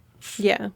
But I think that he's not normal. This is coming from someone who is also not normal, just in different ways. I've never killed someone, but I talked about some of my shit with school. That's not normal. That was particularly upsetting. The I'm perfectly sane. Yeah. No, dog. Not after growing up in prison. Yeah, that tends to skew your perspective a little, I imagine.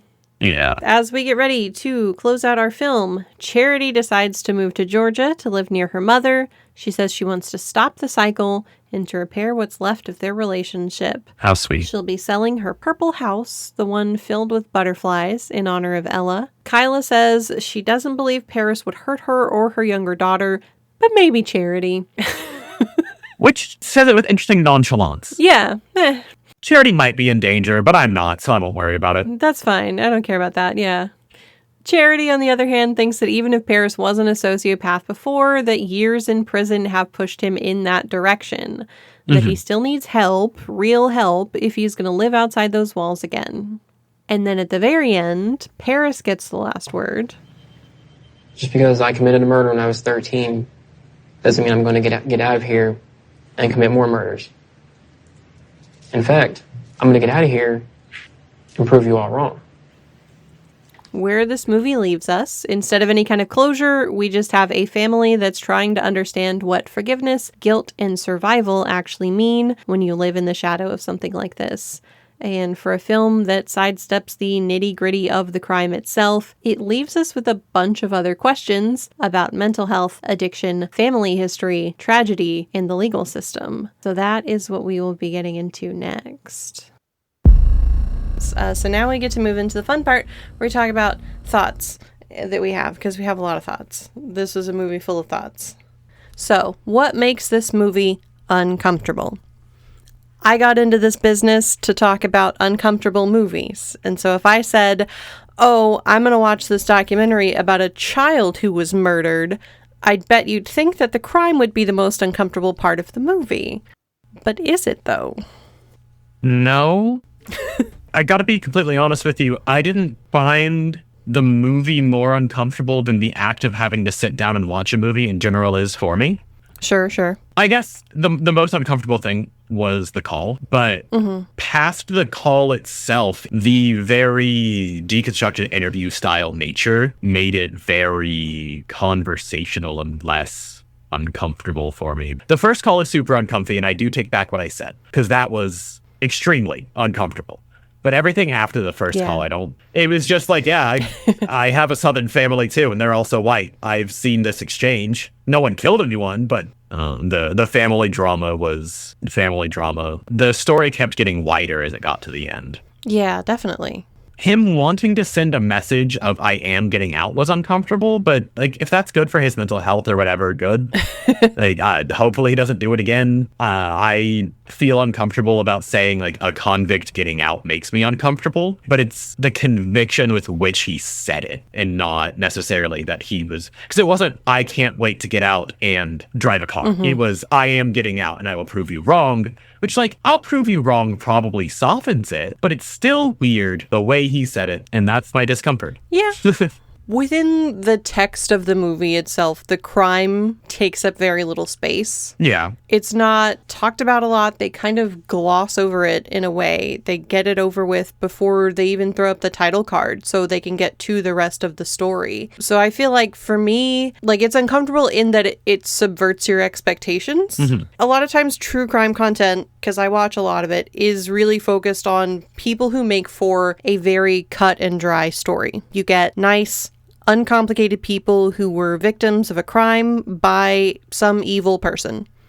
It gives us that moral clarity that's really satisfying. You get a victim and a perpetrator. You get stories where you know who to root for and who to be afraid of, and you can point your finger at the bad guy, shake your head, and then go to bed and feel like the world makes sense. And this movie doesn't really give us that. Like when you listen to the 911 call at the beginning, you know, you think maybe this was just some kind of a tragic accident, that the stabbing wasn't intentional. And then you learn about Paris and how he had these serious untreated mental issues for months or years. During the first call, didn't say that he stabbed her a lot of times, which does make it immediately clears out the accidental idea.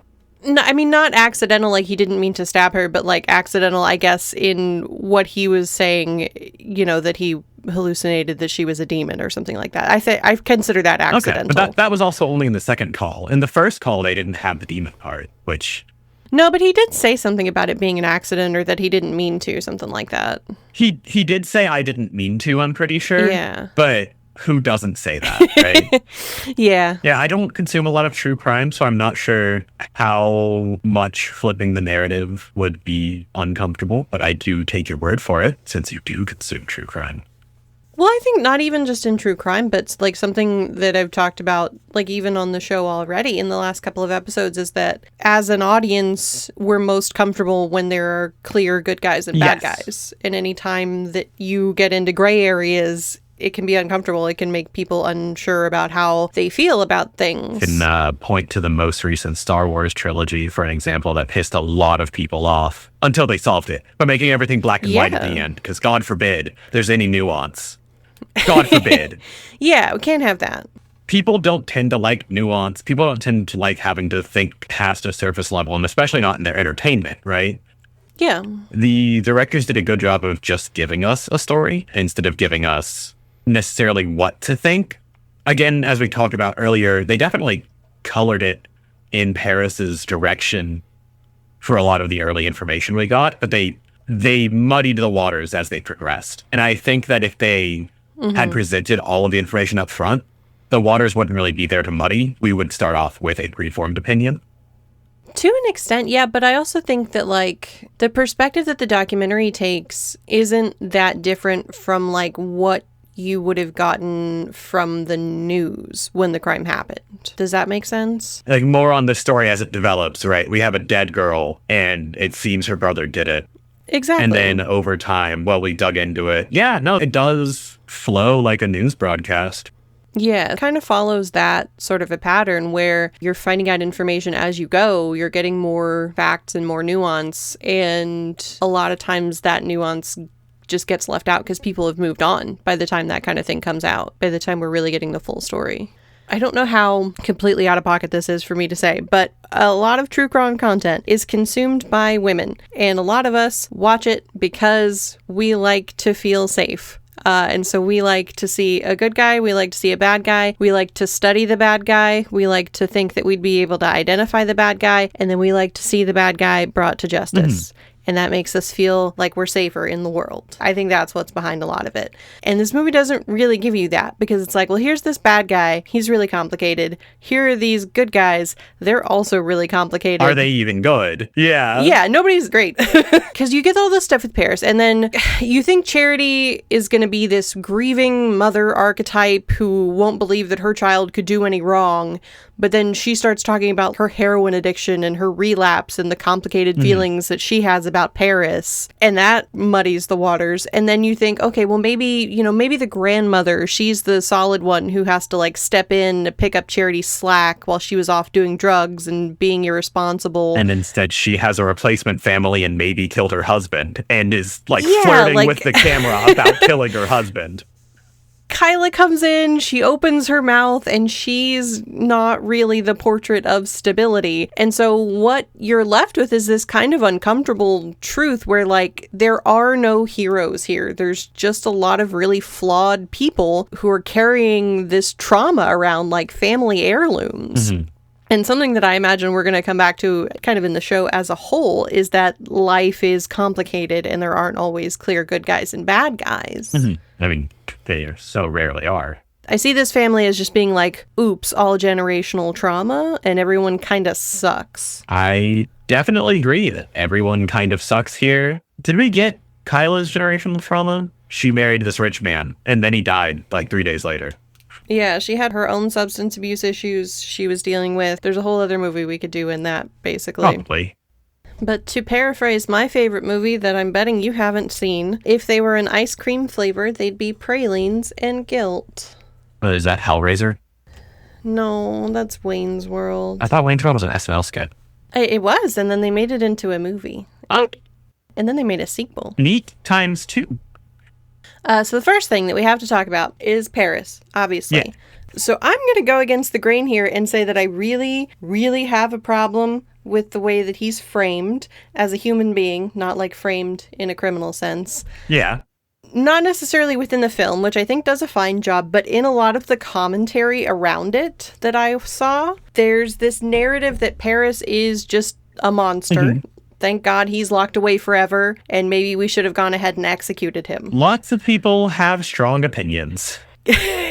Yes, can I take your temperature on that before I get on my soapbox about it? Yeah, I have an unusual relationship with my own emotions. I had lots of childhood trauma. The first time I felt big emotions as an adult was from reading a book, and it was jealousy of a book character, and I cried for 3 days. Yeah. Because I hadn't felt an emotion in a very long time, truly felt it. And, I'm not out here killing people. I didn't kill anyone as a kid. So maybe just give the kid a good book. He's been in prison for a long time. He's read, clearly well read. All that to say that him being strange, unusual, or different does not inherently make him a monster.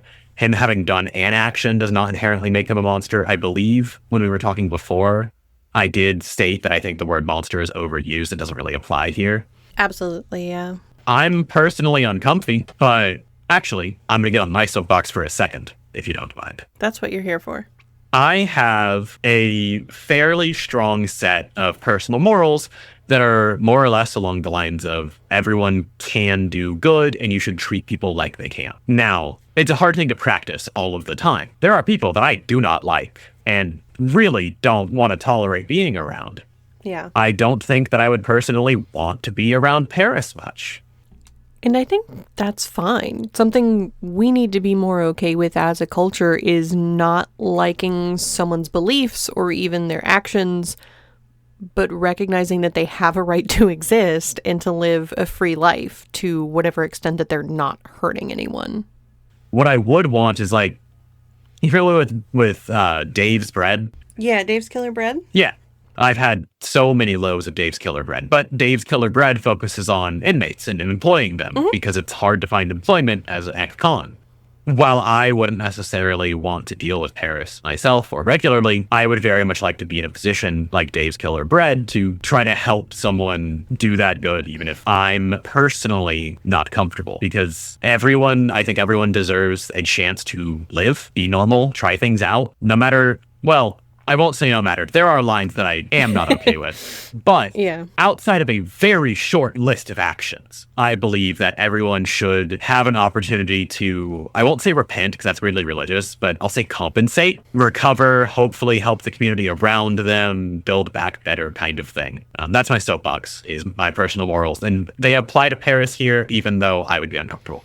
I think what he did was fucked up. I think he was also a kid. Now, we did also talk about he did it right before he could be tried as an adult. He did it at like the perfect time for a bunch of things, and how strange. Yeah. I still think even then you shouldn't treat a kid with the same if it was Paris's dad, for example, that killed her, I would be harsher, I think. But yeah, absolutely. Because of Paris's age and his instability and like the issues they have already, I'm inclined to be sympathetic, if not happy about it. Okay. And like setting aside the whole death penalty debate for a moment, because I don't have the energy to get into that. I don't understand how people square the idea that Paris is both mentally ill and irredeemable. Like that he's someone with a deeply affecting mental illness, but that he should spend the rest of his life in a prison where he is most assuredly not being treated for that illness. I can answer that question for you in one word if you'd like. Americans.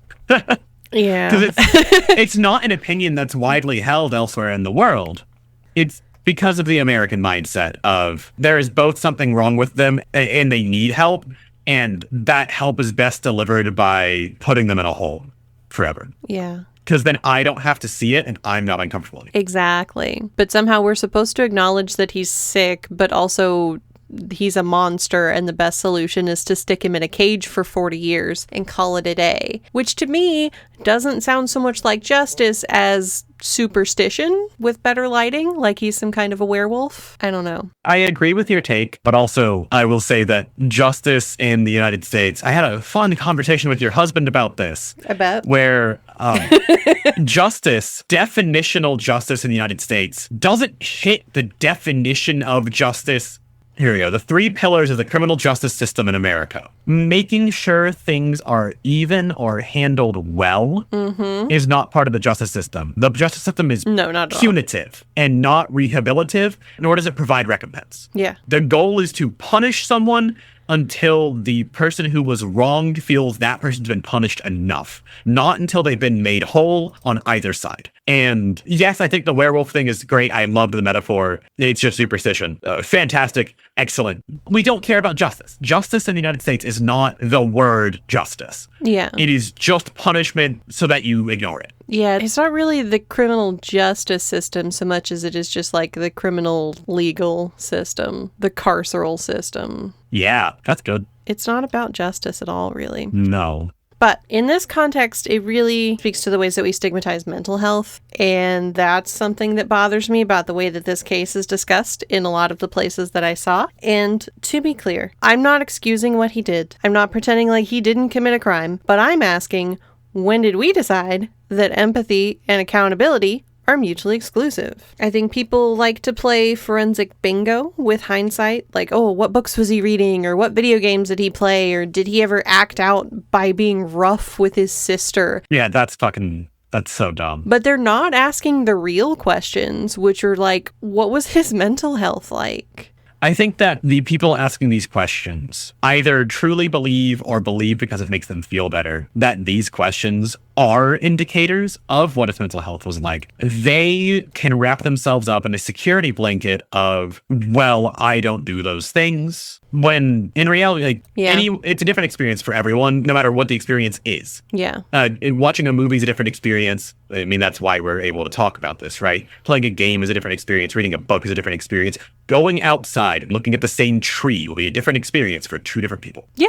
Absolutely. Like, I think we like to think that, we would have been savvy enough to see it coming based on the comic books that were in his backpack instead of the facts that we hear about how he would throw temper tantrums and bang his head against the wall repeatedly, or that he enjoyed hurting small animals, or he tried to attack his mother with a knife, Yeah. The things that are actually maybe better indicators of that than his comic books or his video games. And okay, he was a 13-year-old boy with unrestricted internet access, as we discussed. So, of course, he saw porn. Mm-hmm. Maybe violent porn, but it's not like that's some obscure fucking subset that you really have to go digging for. No. In fact, pretend I'm looking up Pornhub. Oh, look, we've got choking and we've got she said no but didn't mean it on the front page. Wow. Whoa. And you're definitely not looking at Pornhub because we're in Texas and that's against the law. I am not. But yeah, violent pornography, yes, it's concerning. He shouldn't have been watching that. But I also don't think it's a neon sign that says future murderer. I want every amateur Nancy Grace out there to calm down for a second, because not every weird kid is a future serial killer. Some of us just needed to discover David Lynch and bondage. Yeah, I was a super weird kid, and I'm honestly not that much more normal of an adult. Yeah. Weird doesn't mean bad. Yeah. Also, not to be that guy, but if you're not a little bit weird, try to be more interesting. Just do something. Did they talk about the snuff film thing in the movie? No. Okay. What? Like I said, I've looked at too many different sources. I don't remember what actually happened in the movie. Yeah, I think I would have remembered a snuff film being mentioned. Okay, so one of the things they talked about somewhere was that in Paris's search history right before the murder, I think in the hours leading up to the murder, was a bunch of violent pornography and something about a snuff film. That does lend more credence to your statement that perhaps he didn't assault his sister. Yeah. I think his statement that he made on it at some point, so maybe this came out of Charity's memoir, his explanation to her at one point, because it did change, was that he looked up those things intentionally because he knew that they would check the search history and he knew that those things would upset her. I think that is the most humorous and least actually problematic part of this whole thing, was he was like, I'm gonna look up porn because my mommy won't like it. I think specifically looking for really violent porn and things that he felt would be really upsetting to her, because he knew once I commit this crime, they're gonna look through the search history on the computer and figure out what I was looking at. And so who knows how much stuff he kind of staged in this way to really set the scene. He wanted to hurt his mom as badly as he possibly could. And he clearly did a good job. Yeah, did a great job. So let me have her think that I am the most depraved person possible. And it's her fault. And it's all her fault. But also, whether or not he was actually watching disturbingly violent pornography or quote-unquote snuff films, because we all know that there's real and fake snuff films on the internet. Do you know how much time I spent as a tween on Rotten.com? I think I found Motherless at 9 years old. Yeah. So I'm not going to claim that I'm normal or well-adjusted or anything, but I do think that sometimes kids are just morbidly curious little weirdos, so I can't really, in good faith, point to this as a smoking gun. But I don't think he's really internalizing anything past, this is hot. This makes me hard. Who doesn't have a questionable Google search history? Myself and my friend Peter, because we don't search literally anything that isn't on incognito, that isn't bestbuy.com. How to spell a word, yeah. Yeah. Oh, no. If I'm looking up how to spell something, that's on incognito. I cannot let anyone know that I have failed at English. No. Unacceptable. I would sooner share my porn history.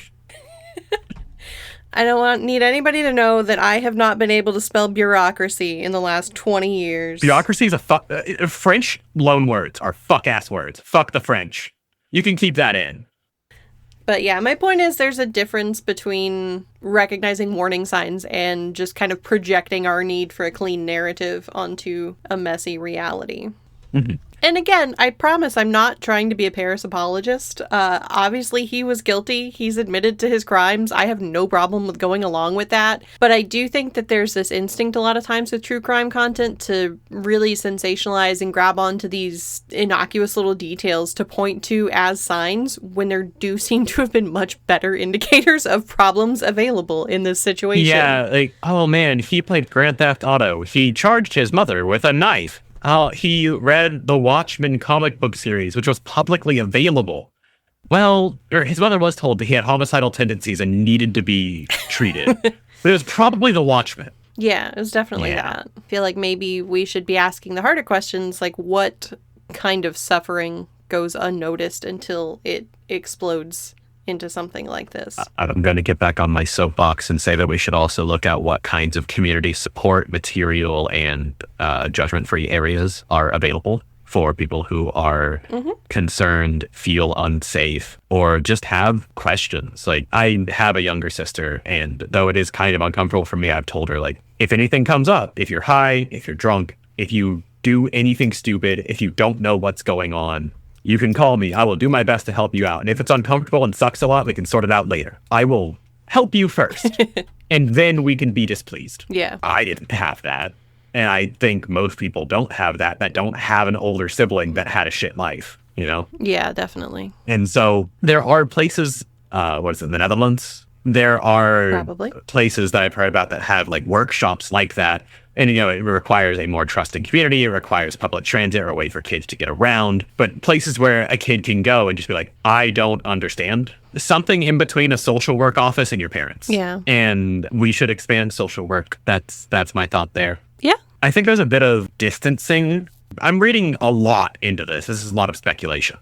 Charity and Paris's relationship seemed more distant. A kid like Paris can grow up like Paris without having extenuating circumstances, but also someone who feels the need to present, act, and behave within a box or certain lines is going to do that. They're not going to feel comfortable saying, this is weird, this is wrong, am I weird, am I wrong, right? Yeah. It really seems like Paris was, for the sake of the evidence provided, whatever he needed to be at the moment, because we had, he was a good student, he had friends, he was the life of the party, he was a loner, he never did anything. Like, we heard completely conflicting information. Oh yeah, way different versions of the whole thing. Because I'm pretty sure Charity said both of those things about him. That kind of sounds like someone who didn't know them all that well.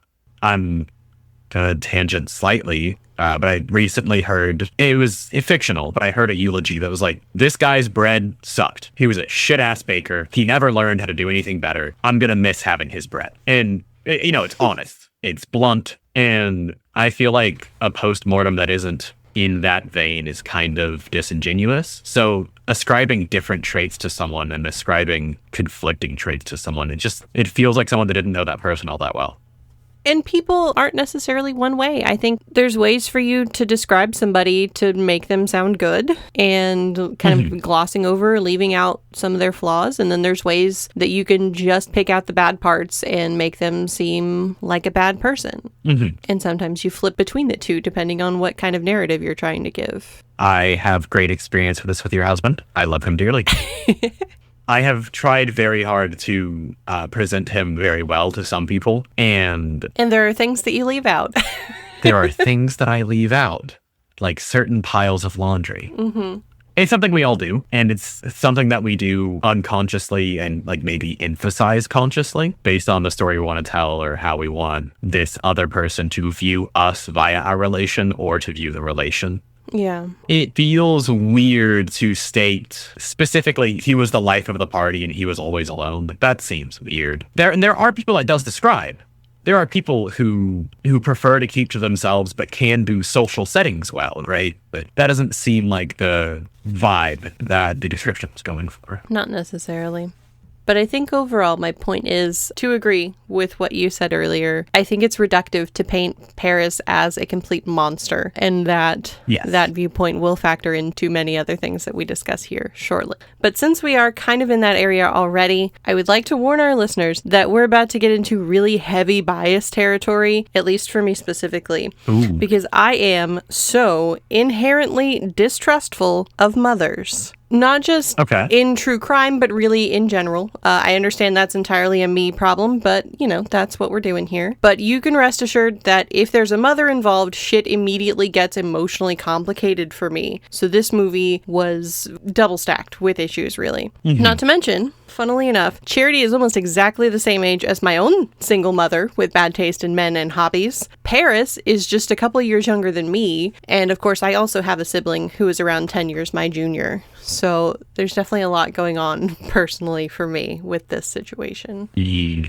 And near the end of the movie, when Kyla says the thing about how she'll be there whenever Charity is ready to reconnect, that was, and I do not mean this facetiously, extremely triggering for me. Oh, I was going to say that was a threat. Also possible, yeah. It's the kind of thing that people say when they refuse to admit that they've done anything wrong or apologize for their actions, and they have no intention of making changes or doing the actual work to improve the relationship. It's when you decide you can tolerate me again, or when you decide that you're not better than me exactly anymore, as I am. then you're welcome to crawl back to me. They're just going to go on and live their lives. If you come to your senses and you want to be involved with them again, that's great. It has the flavor of the millions of boomers out there who are like, gee, my adult children don't talk to me anymore, and I have no idea why they won't even let me near my grandkids. Yep. It reeks of egotism. Egotism? It reeks of egotism. Yeah. It reeks of narcissism also. I'm better than you, and the world does revolve around me, and you will see that, or I have no place for you. Yeah, you just want to ask those people, like, I don't know, were you maybe a shitty parent? Like, right? Have you violated your kid's trust or boundaries repeatedly? Do you perhaps vote Republican? It makes me very much want to sit down and talk to the parent and be like, hello, parent, what is the issue? Do you believe you've done any wrong? No.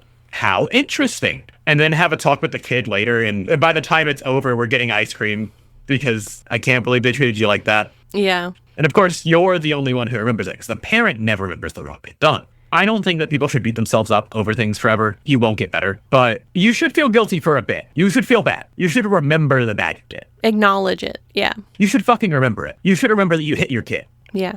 You should remember that you locked your kid outside for a day, a week, whatever, and told it to fucking deal. Because that's a bad thing.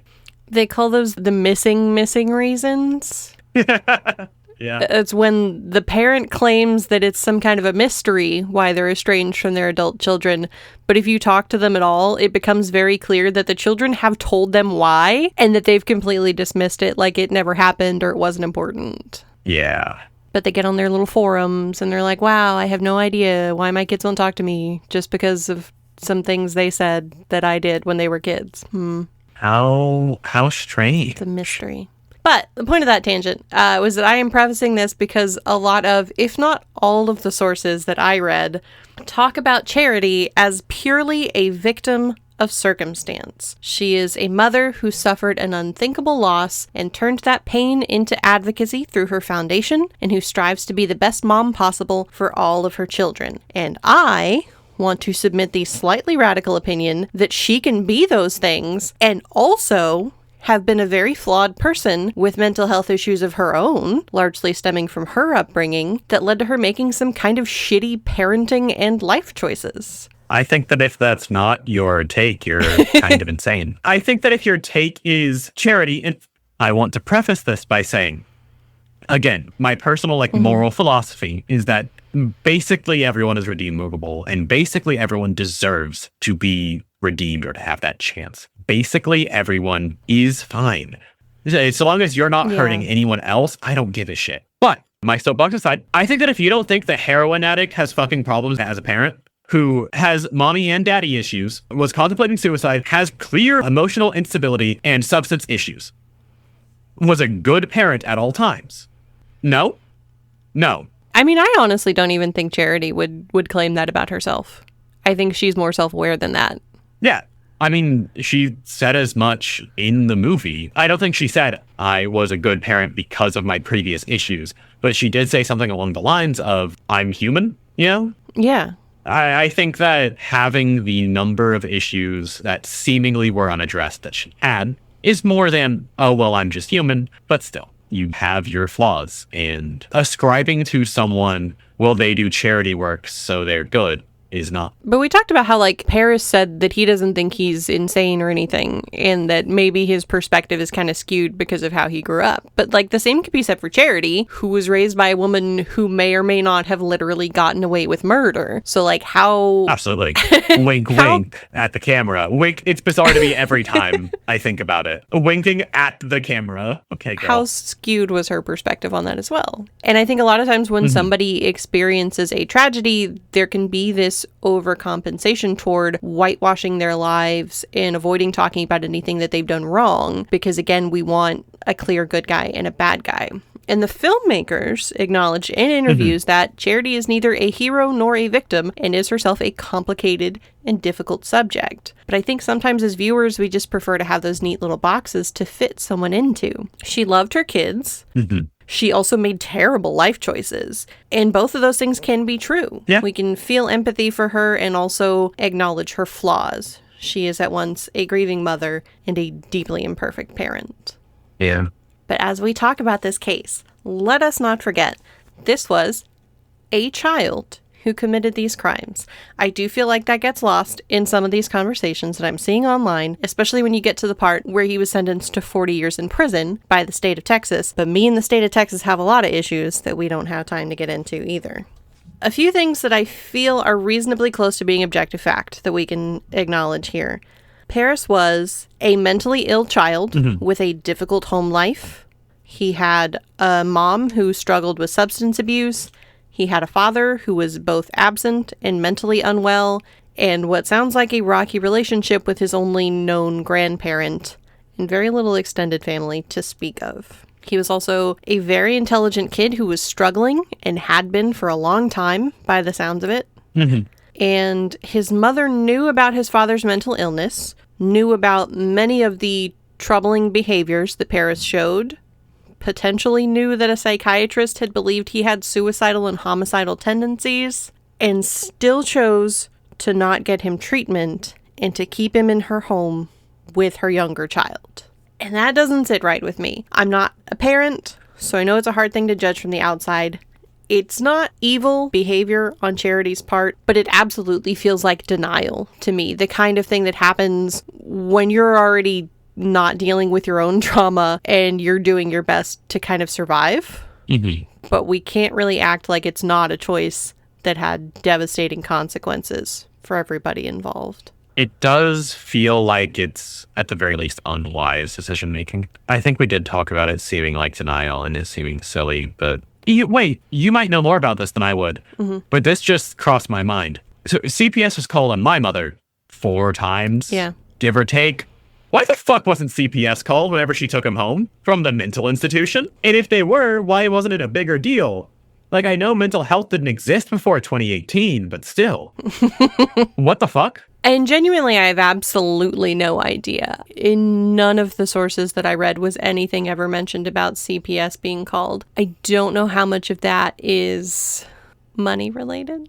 Oh, they were rich. Yeah. Yeah. That it's a lot easier for that kind of thing to fly under the radar. Yeah, I forget they're rich because they didn't live well. And I know that both Charity and Paris have talked about the fact that Charity's big relapse had a really profound effect on him and kind of sparked that anger toward her that would push him to a point where he felt like he needed to hurt her. And something that I said in the first episode of this podcast about the movie Lamb was that lessons you learn about trust when you're a child are very hard to unlearn. And I think there's some element of that here. Yeah. Paris was not even a teenager yet, and from his perspective, what he learned seems to be something like, I'm not important to my mother. I can't rely on her to be a good parent. I'm always going to have to worry that she'd rather do drugs than take care of me. She's a selfish person who only cares about herself and not about how her actions affect me. So, my mother was an alcoholic and would often be gone. But that was later in life. After like 10 or so, she would often be gone. But up until that point, she always took me with her. Everywhere. I grew up in bars. And like, I think that my entire younger life had been me basically always with her. And if I wasn't with her, then I was with family.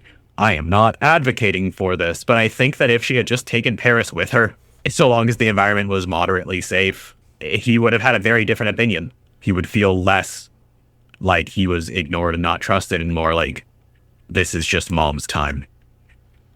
That's very much how I internalized it as a kid.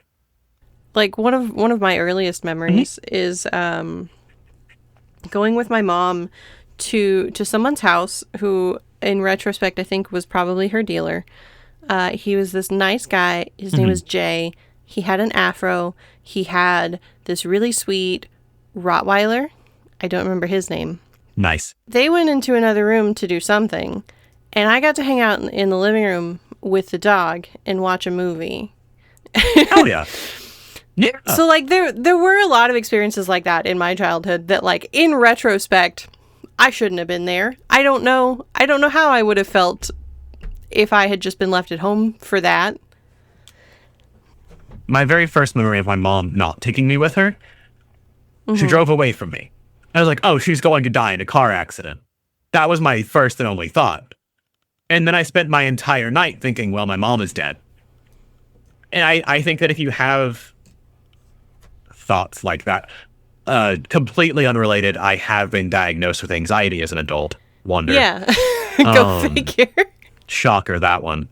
Yeah. But like, if you have those experiences as a kid and you don't know where they're going or what they're doing, that would be horrifically traumatizing. It would break any concept of trust. And then your thought is, well, they made me feel bad and they did a bad thing, so I have to get retribution. Yeah. Jesus Christ, a kid would say they got hurt too, right? But You got to take the Matilda approach. I haven't seen that movie in a long time. But you have seen it. Yes, it was one of my cousin's favorite movies. I saw Matilda probably like over a dozen times growing up. Yeah. I guess if I had psychic powers, I probably would unlearn anxiety, huh? You just kind of solve stuff. That would be pretty cool, yeah. Anyway, this is a different movie and a different subject. Paris didn't have psychic powers. We're pretty sure of that one. Pretty sure. Almost positive at this point. Yeah, I mean, nothing's guaranteed, but I don't think Paris had psychic powers. If he does, we need a follow-up movie. So Charity, when she talks about the experience where Paris threatened her with a knife, yes, she says that she understood why Paris had been so angry at her after the relapse and everything, and that she knows that what she'd been doing as a parent was wrong, and that she could relate to those feelings from her own childhood dealing with her mother. But that she had hoped that now, because she was sober and Paris had been able to have his little meltdown and spend some time in the hospital. I don't think she worded it that way. No, but it felt probably not that way. It did feel that way to me. But now that had happened, that they could begin to repair their relationship. That doesn't sound unlike Kyla's line. You know? It is a different statement, but I think it is the same content. It does feel to me like a very adult way of looking at it. That idea that, like, oh, he's gotten it out of his system, now we can sit down and discuss it in a mature way. I don't think that really works that way with a child. I'm not even sure it works that way with an adult. It's uncommon for it to work that way with either party, for sure. And I think that clearly parental betrayal and the failure of a parent to take care of you or protect you, those are things that many people simply never get over. The idea that your parents are always supposed to be there for you is so fundamental that when they're not, it can be really hard to reconcile. And it's like, well, definitionally, a mom is someone who sacrifices everything for her children, who protects them no matter what. And you're not doing that. So who the fuck are you supposed to be? Just someone in your life, then, right? Yeah. I don't care about you. Like, if I can find some way to get back at you and hurt you in the way that you've hurt me, I won't hesitate. And like, that's kind of how I'm choosing to read this situation, probably because of a lot of my own bias. But I think that makes sense to me for where Paris was at when this happened. Then, yeah, I think we at least have an idea of where Paris is coming from, even if we don't agree with his methodology. He was a hurting kid. Absolutely. It's not a story of like, oh, this addict mom ruins her perfect son, but it's also not a story of this evil kid ruins this perfect family. It's just people repeating the same painful patterns because they don't know how not to. Yeah. And even Charity said in the recent interview that she did, she said, I was raised in an environment that was not conducive to healthy thoughts or behaviors, and that carries through. Children inherit the issues that their parents never resolved. Very adult of her and very good. Yeah. But I think it's also a great summarization of her family at large. Yeah, absolutely. Very self-aware, perhaps a little late. I feel like we've talked about this, but I don't know for sure. Are you familiar with attachment styles? Kind of. Okay. Not enough to speak on it, like, properly, but Okay. I've been told mine's avoidant, I think. I could see that. But for you and for the listeners, it's basically a psychological concept that describes how you form attachments with other people. It is usually talked about in the context of romantic relationships, but it's something that develops when you're a child, and it can affect the way that you interact with everyone. So platonic relationships as well. But the idea is that if you had parents who were generally good and met your needs at least part of the time, I've heard as low as 30%, but I don't know how accurate that is. Wow. You develop a secure attachment style. I don't personally know many of these people, but statistically there must be some of them out there. But if you had parents who were actively abusive, emotionally unstable, unpredictable, then you often end up with what's called avoidant attachment. These are people who might avoid intimacy, avoid getting too close, not open up emotionally. They might have commitment issues. They worry that if they let someone in or show too much enthusiasm, that they'll be setting themselves up to get hurt or to be disappointed in the long run. No, that doesn't sound right. No, not at all. No. If you're somebody who had parents who were more neglectful, whether they straight up abandoned you or they just didn't interact with you a lot, left you on your own, a lot of times you'll be someone with an anxious attachment style. And you'll see that in more of a fear of abandonment or a constant need for validation and reassurance, being really dependent on others for their self-worth. People with anxious attachment, they worry that people don't actually care about them and that they're bound to leave at any moment if they don't perform the right amount of affection. If you manage to experience both types of parenting, maybe one parent was abusive and the other was neglectful, maybe one or the other parent flipped back and forth between the two, maybe you were someone who grew up in a few different situations, then you'll often see what's called a fearful avoidant or sometimes disorganized attachment style, which is an unhappy combination of the two. So these people can have a fear of rejection, low self-esteem, and difficulty relying on others and trusting people. That one's new to me. And I'm not assigning anyone anything, but I could definitely imagine that if someone like Charity grew up with one parent who was physically absent on account of being dead, and one who was emotionally absent, that they could easily end up as someone who is an anxiously attached parent themselves. And that if that person's child spent their time between an anxiously attached parent and an avoidant grandparent, it would make sense to me to see that person develop a disorganized attachment style. And somebody like that might act out when they're alone or start conflicts as a test, because they flip between idealizing and devaluing others. And even the push and pull that we see with Charity and Paris is something that I associate with disorganized attachment. He wants to hurt her, but then he wants a relationship with her. He sues her to have her terminate her parental rights, but then when she threatens to cut him out of her life, he drops the suit. So when she threatens to stop being his parent and not just get rid of parental rights. Yeah, just an observation as a disorganized attachment girly myself. That is just what it feels like to me. And obviously, I'm not trying to imply that everyone with a disorganized attachment style has the potential to commit murder. I think everyone has potential to commit murder. Sure. What I'm saying is this was a really bad recipe. The ingredients were all there for Paris to be an incredibly troubled child and a troubled adult right from the start, going back generations. So for me, when I hear a child possibly sexually assaulted, definitely beat and murdered his little sister, I don't think he's a monster and should be locked up forever. I think, oh no, that kid is fucked up. I wonder what he's been through to get him to that point. I think that the world would be a much better place with more thoughts along that line. And when I hear that he's been showing distressing symptoms of mental illness for months, if not years, I don't think, see, he's a monster and there's all this darkness in him.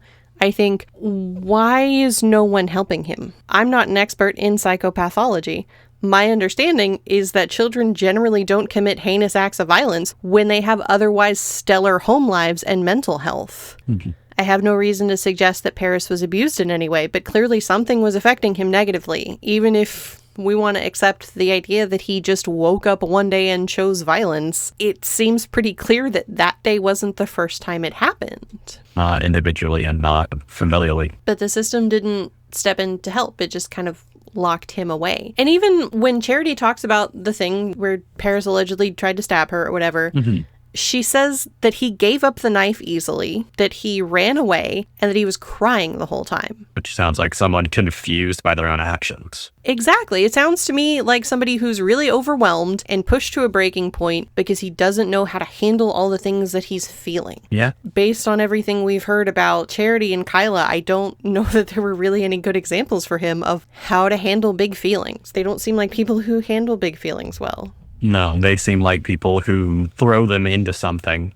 They direct their big feelings into working on a trucking company, maybe. It's just spitballing. Sure. Or throw their big feelings into a K-hole. I know it's not a K-hole, but I wanted to use hole as the word. And I don't think H-hole is a thing, you know? So Yeah, I don't know. I don't know enough about heroin. Luckily, I don't either. Yeah. But for me, there's this really upsetting way that we tend to characterize people with mental illness, particularly the type of antisocial personality disorder that we unofficially label as psychopathy or sociopathy, and also as schizophrenia. Those things as being inhuman. They're bad people. They're other. They're not normal. And there's no way they can ever fit in with regular society. So we should just lock them all up and throw away the key to keep them away from nice people, because you can't trust people like that. I think that if you believe that a psychopath is capable of basically endless bad, which then you should also, I think that you should accept the fact that they are capable of more good than you. If you believe they're capable of more bad than you because they are not constrained by societal convention or emotional convention, why are they not capable of more good than you? Because they don't give a fuck about what happens about it. They just want to do good. Yeah. There are two sides to that coin. If they're not limited by societal convention and rules, then they're just as capable of doing more in a positive direction as they are in a negative one. Because there's so much good that societally is unacceptable. Like, generally, feeding the homeless is seen as a bad thing to do because it encourages them to, stay homeless? Like, what the fuck? There's no good reason for it. Also illegal in many places. To feed the homeless? Yeah. I did not know that. Yeah, absolutely. That's fucked up. I know that panhandling is illegal, and so is providing money to panhandlers in most places. I didn't know that providing fucking food was illegal. How do you even make that, like, if I'm out at a park and someone gives me a sandwich, are we both arrested? Just on prejudice? Like, what the fuck? That's fucking ridiculous. Bad. It's the stupidest fucking thing. Oh. I'm gonna get on a violent soapbox in a minute. But making people not die should never be a crime. You know? That would be nice. And you know what? I'm gonna take it even further. Past keeping people alive, making sure that people are generally as comfortable as they reasonably can be shouldn't be a crime. Helping people take care of their basic needs. It's fucking ridiculous. It's all of these issues that really do add up to these stories. Why is it so bad to want to help someone? Why is it so bad to want or need help? Why is it so bad? Absolutely. We treat it as a moral failure instead of a medical one, which is really weird. Mental health is health. Eventually, someone will believe that. Eventually. Yeah, we don't call anybody with asthma a monster because their lungs don't work. No, we don't call people with Ehlers-Danlos freaks because they can bend funny. Yeah, I mean, we do. some people do, but like societally we don't. Right? Not like it's a woman with a beard. Ooh, Yeah, ooh, God forbid. God forbid. But yeah, you give somebody a psychotic break and suddenly they're the Antichrist. This, I think, is a more apt comparison than Ehlers-Danlos. If someone breaks their leg, they're not suddenly a freak of nature. Yeah. They just had a break. If someone's mental psyche can't withstand it, it's no different than a bone. Yeah. Aside from it being, like, conceptual, right? But I think that even with, like, the strides that we've made in the last decade or two in being able to talk about mental health, because we have gotten better at it, it's still mostly limited to things like anxiety and depression. I do feel like there's still this distinction of the more severe mental illnesses that we kind of hold up as being too far gone. Yeah. Like if somebody says they have anxiety or depression, we can make a nice little Instagram post about it and tell people to go to therapy, to meditate, to start a gratitude journal, or to eat vegetables or whatever. But if it's something like schizophrenia, you don't necessarily see that kind of trotted out and dressed up for mass media because we feel like those are too scary and they're not worthy of help. I think that's where the real discomfort comes in, as far as not necessarily the movie, but it is part of the movie. The implications of the movie. Yeah, people are uncomfortable with the other, just in general.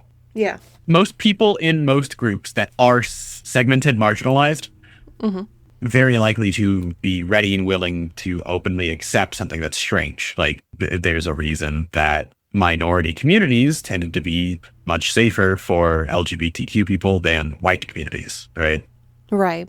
There's a reason for that, and that's because when we're all hunted, we all find comfort in each other. Yeah, they're already on the fringes. Right. If you can make that mental health problem the other, then you aren't part of it. Nice and easy. It's a neat little box. And also, you don't have to deal with it. Yeah. It's a neat little box and you put it on a shelf somewhere. The problem is that you've taken this child in this situation. He was 13. He was a child. Yes. Who has severe mental health problems. And instead of, at the very least, putting him in a mental health facility, you have instead thrown him into the prison system for the next 40 years. And then you want to complain that he hasn't spontaneously gotten any better in fucking prison? Because you're putting a kid in a mental health crisis into the mental health crisis mission. Yeah, like you might as well have shoved him in a storage container full of wolves and then been shocked that he didn't come out a better person. I don't think the wolves are going to fix him. If somebody has cancer, you don't just lock him in their bedroom for 10 years and then wonder why they haven't gotten better yet. Yeah. I've done nothing and I'm all out of ideas. Exactly. Like, if his illness is not being treated, why are we supposed to be surprised that he still has it? It's very much like a wound. On a physical level, isn't there proof that trauma does damage the brain in some way? Yes. For all of my friends who've read The Body Keeps the Score. Right, so it is a wound. It's not even very much like a wound. It is a wound. Yeah. And not treating not treating a wound like a wound, not treating an injury like it is what it is fucking silly. If you ignore a cut, your body could heal it. It could also get infected and kill you. Yeah, both very distinct possibilities. And the likelihood of dying from infection to a paper cut for other anxious people is extraordinarily low. But it's not zero, and it depends largely on your lifestyle. The chances of you snapping and killing someone because your mother went on a bender once, I'd say that's a middle range, right? It's not zero. It's not fucking zero, and it's not 100%. It depends on your lifestyle and the environment. Yeah, going back to nature versus nurture. I have trouble buying it. I don't know. He's a wounded kid.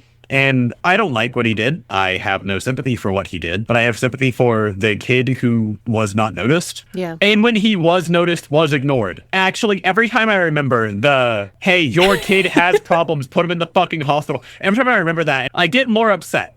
As we discuss and humanize this more, it makes me more upset. Yeah. What do you mean? Someone put on the check engine light, and then they made it start flashing like your car's about to explode. Hey, and his mother was just... I think I know better. I'm not going to vaccinate my kid. Mixed metaphors. Yeah, I will do this a lot because I think it's entertaining. And something that's funny to me, because in the documentary, they talk about how Kyla wasn't a very involved parent, right? That Charity got taken care of by nannies. And I also read a source somewhere where I really need better notes where Charity talks about how when Paris was born, she didn't know how to be a good mother, but she felt like she knew what not to do based on her own upbringing. Which was not be her mom, but you can do wrong in the other direction. Yeah, exactly. It seems to me like what happened was that Charity made the classic mistake of swinging too far in the other direction. And instead of being an absent mother, she may have become too involved in her children's lives without really giving them the opportunity to be around other people. And I'm not saying that being a helicopter mom will make your child a murderer, but I am saying that isolating a child who has existing mental health issues and refusing outside help is kind of a one-way ticket to disaster of some kind. If there's anything I've learned from watching way too many episodes of Wife Swap, it's that leaning too hard to one extreme parenting style or the other does not work out well for anyone. I don't think these were necessarily bad people in a vacuum, but it's hard to watch this movie and not come to the conclusion that they were definitely bad for each other. Yes. But to talk about the legal aspect of it a little bit, we talked about the fact this happened in the state of Texas. Of course, we love football, we love barbecue, we love a good personal responsibility narrative. And in most of the world, a crime that you committed at 13 years old, that's still going to be squarely in child territory. Yes. But because of the sentencing laws that we have here in Texas, as you've discussed, they didn't sentence him to life in prison because that would have been unconstitutional by then. But they did give him 40 years with the possibility of parole after 20, which is longer than some actual adults serve for second-degree murder. And the legal reasoning at the time was that he was old enough to know right from wrong and that this was not a crime of impulse. I 100% agree with it not being a crime of impulse. I think it's clear he knows what he did was wrong if the plan was to hurt his mother, right? Yeah, he did it because it was wrong. That was the whole idea. I agree with that reason. Yeah, that part I'm fine with. I just don't think that's a good enough reason to sentence a mentally ill 13-year-old to 40 years in prison. Yeah, I think perhaps sentencing them to until adulthood or perhaps 21 being in a facility designed to help, like a mental health facility, although a lot of those aren't designed to help. So that's why I didn't say that at first. But being somewhere that is to help with mental trauma and issues rather than the mental health crisis factory. And Charity said that she wanted him in a mental institution, not in a prison. But Texas doesn't really do nuance when it comes to juvenile crime. I'm not really sure we do it for adult crime either, to be honest. I think you could just stop, but Texas doesn't really do nuance. Yeah. We do a 56-ounce steak, or you're a fucking vegetarian wuss. You can either be insane or evil, or no, that's pretty much your options. Yeah. There's not a checkbox on the form for severely traumatized, untreated, and fucking 13. No, there's not. Because why would they? That would require caring, reading, effort. All those things. Yeah. As we discussed, the system isn't really focused on justice, and it's definitely not looking for forgiveness or rehabilitation. Just too many problems there. There are. Was that the end of your statement? Yeah, no, there are sad, dejected trail off was the goal. Okay. I think the legal system most of the time is looking for a label. Within psychology, we are looking more for a reason. And I will caveat that I'm not anywhere near an expert in the clinical side of things. So this is all based on my kind of limited understanding and research into these topics. The movie touches on a bunch of loaded psychological terms like psychopath and sociopath and antisocial personality disorder and schizophrenia, and uses them in the kind of casual, half-clinical way that you see in movies like this. So we'll unpack it a little bit. Terms like psychopath and sociopath are not even official diagnoses anymore. Correct. Not as of the DSM-4, right? And we're on 5 now? At this point, they're just pop culture shorthand for a cluster of traits that currently fall under antisocial personality disorder, which itself is a clinical diagnosis that can't even be formally applied to kids under 18 because, as we discussed, teenagers are works in progress. Before that, clinicians are mostly going to be looking for conduct disorder, which is patterns of aggression, deceit, cruelty to animals, rule breaking, stuff like that. But even then, it's complicated because a lot of kids with conduct disorder don't grow up to have antisocial personality disorder. Teenage brains are basically house cats, which I'm sure you can confirm for me means that they are unpredictable and capable of both great affection and random violence. My daughter, my house cat, would never commit violence to me, Of aside course. from jumping on my balls a lot. But that's just existing. Also, she's blind, so... She's also blind. She is capable of great violence to others. And there are tools these days, like there's the hair psychology checklist, there's a youth version, but assessments in adolescents are also highly controversial because their traits are still developing. And labeling them too early can actually make things worse because it becomes like a self-fulfilling prophecy. If you tell a kid that they're irredeemable, it's hard to be shocked when they stop trying to change. I think that continues to their whole life. I don't think that applies to just kids at all. And I think any kind of assessment like that, they're generally intended to be probabilistic and not deterministic. They're supposed to tell you what outcome is most likely and not what is actually going to happen. So when we call a 13-year-old child a sociopath, we're not describing a brain, we're passing judgment on a person. And an incomplete one at that. It's just reinforcing the idea that some people are just born bad, which is not only untrue, it's also just fucking lazy. I think that Paris may very well have had antisocial personality traits. He may have even had certain risk factors, obviously from his father, who was diagnosed with paranoid schizophrenia. But schizophrenia and psychopathy are just chemistry. They're not moral categories. They are, in fact, complex disorders that need treatment and not condemnation. Yeah. But yeah, we take a kid like that and we put him in a Texas prison instead of a hospital or some kind of treatment facility. And then we're supposed to act surprised that he hasn't spontaneously gotten any better. I think, again, as I said a second ago, it's the implications and it's what we see of the world in this movie that's the most uncomfortable thing. Yeah. This kid is a monster and that's all they'll ever get to be. Mm-hmm. And we're putting them in psychological torture hell because we don't know what else. We do know what else to do with it. I'm not going to say we don't know. We don't want to put in the time, effort, or energy, or the real answer, capital, to provide a real solution for this child. So instead, fuck him and we'll forget him because he's a monster anyway. Garbage, trash, go away.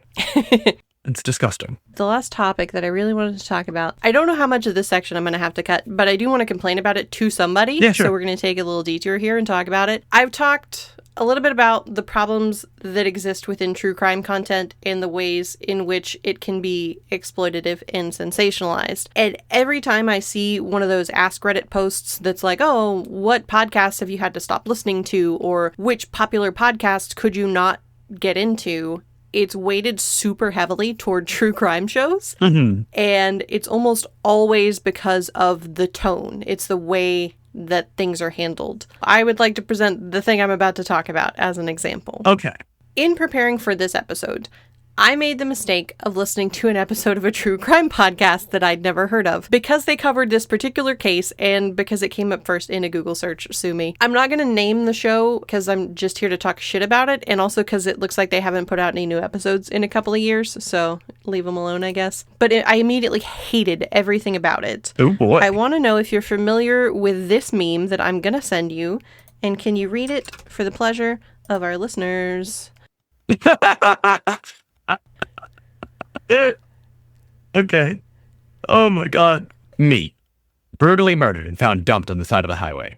2 35-year-old women with the podcast. Okay, murder muffins. We got a real oopy goopy spoopy story for you today. Squarespace ad. Are you looking to expand?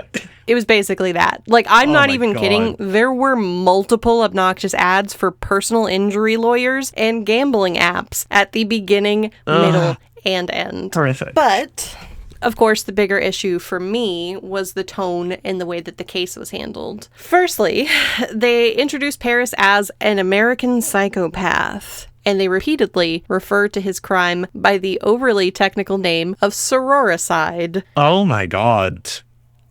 That's sensationalist bullshit. Yeah. That drives me fucking nuts.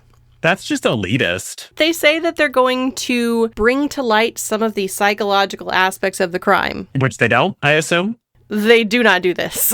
Yeah. They continue to refer to Paris as a psychopath close to a dozen times, I counted, Wow. while also making a point to explain that psychopathy and sociopathy are not legitimate diagnoses. So why are you using that term then? Aw, why are you saying the thing?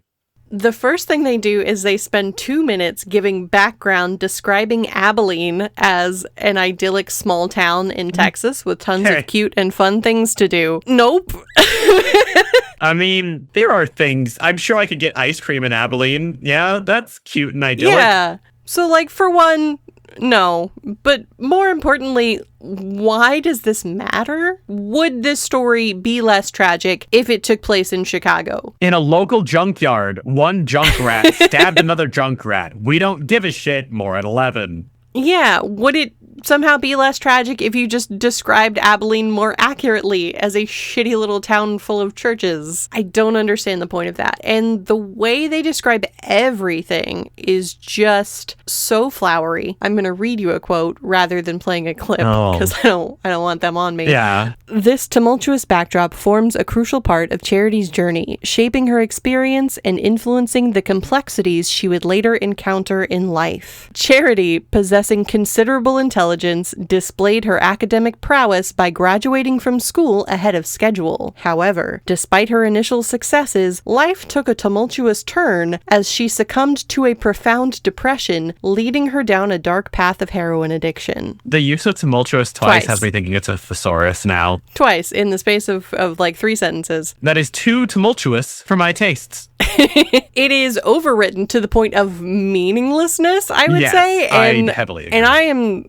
someone who chronically overwrites. And not to mention, by my understanding of the timeline, Charity was already pretty far down the path to heroin addiction by the time she graduated high school. That's what we were told.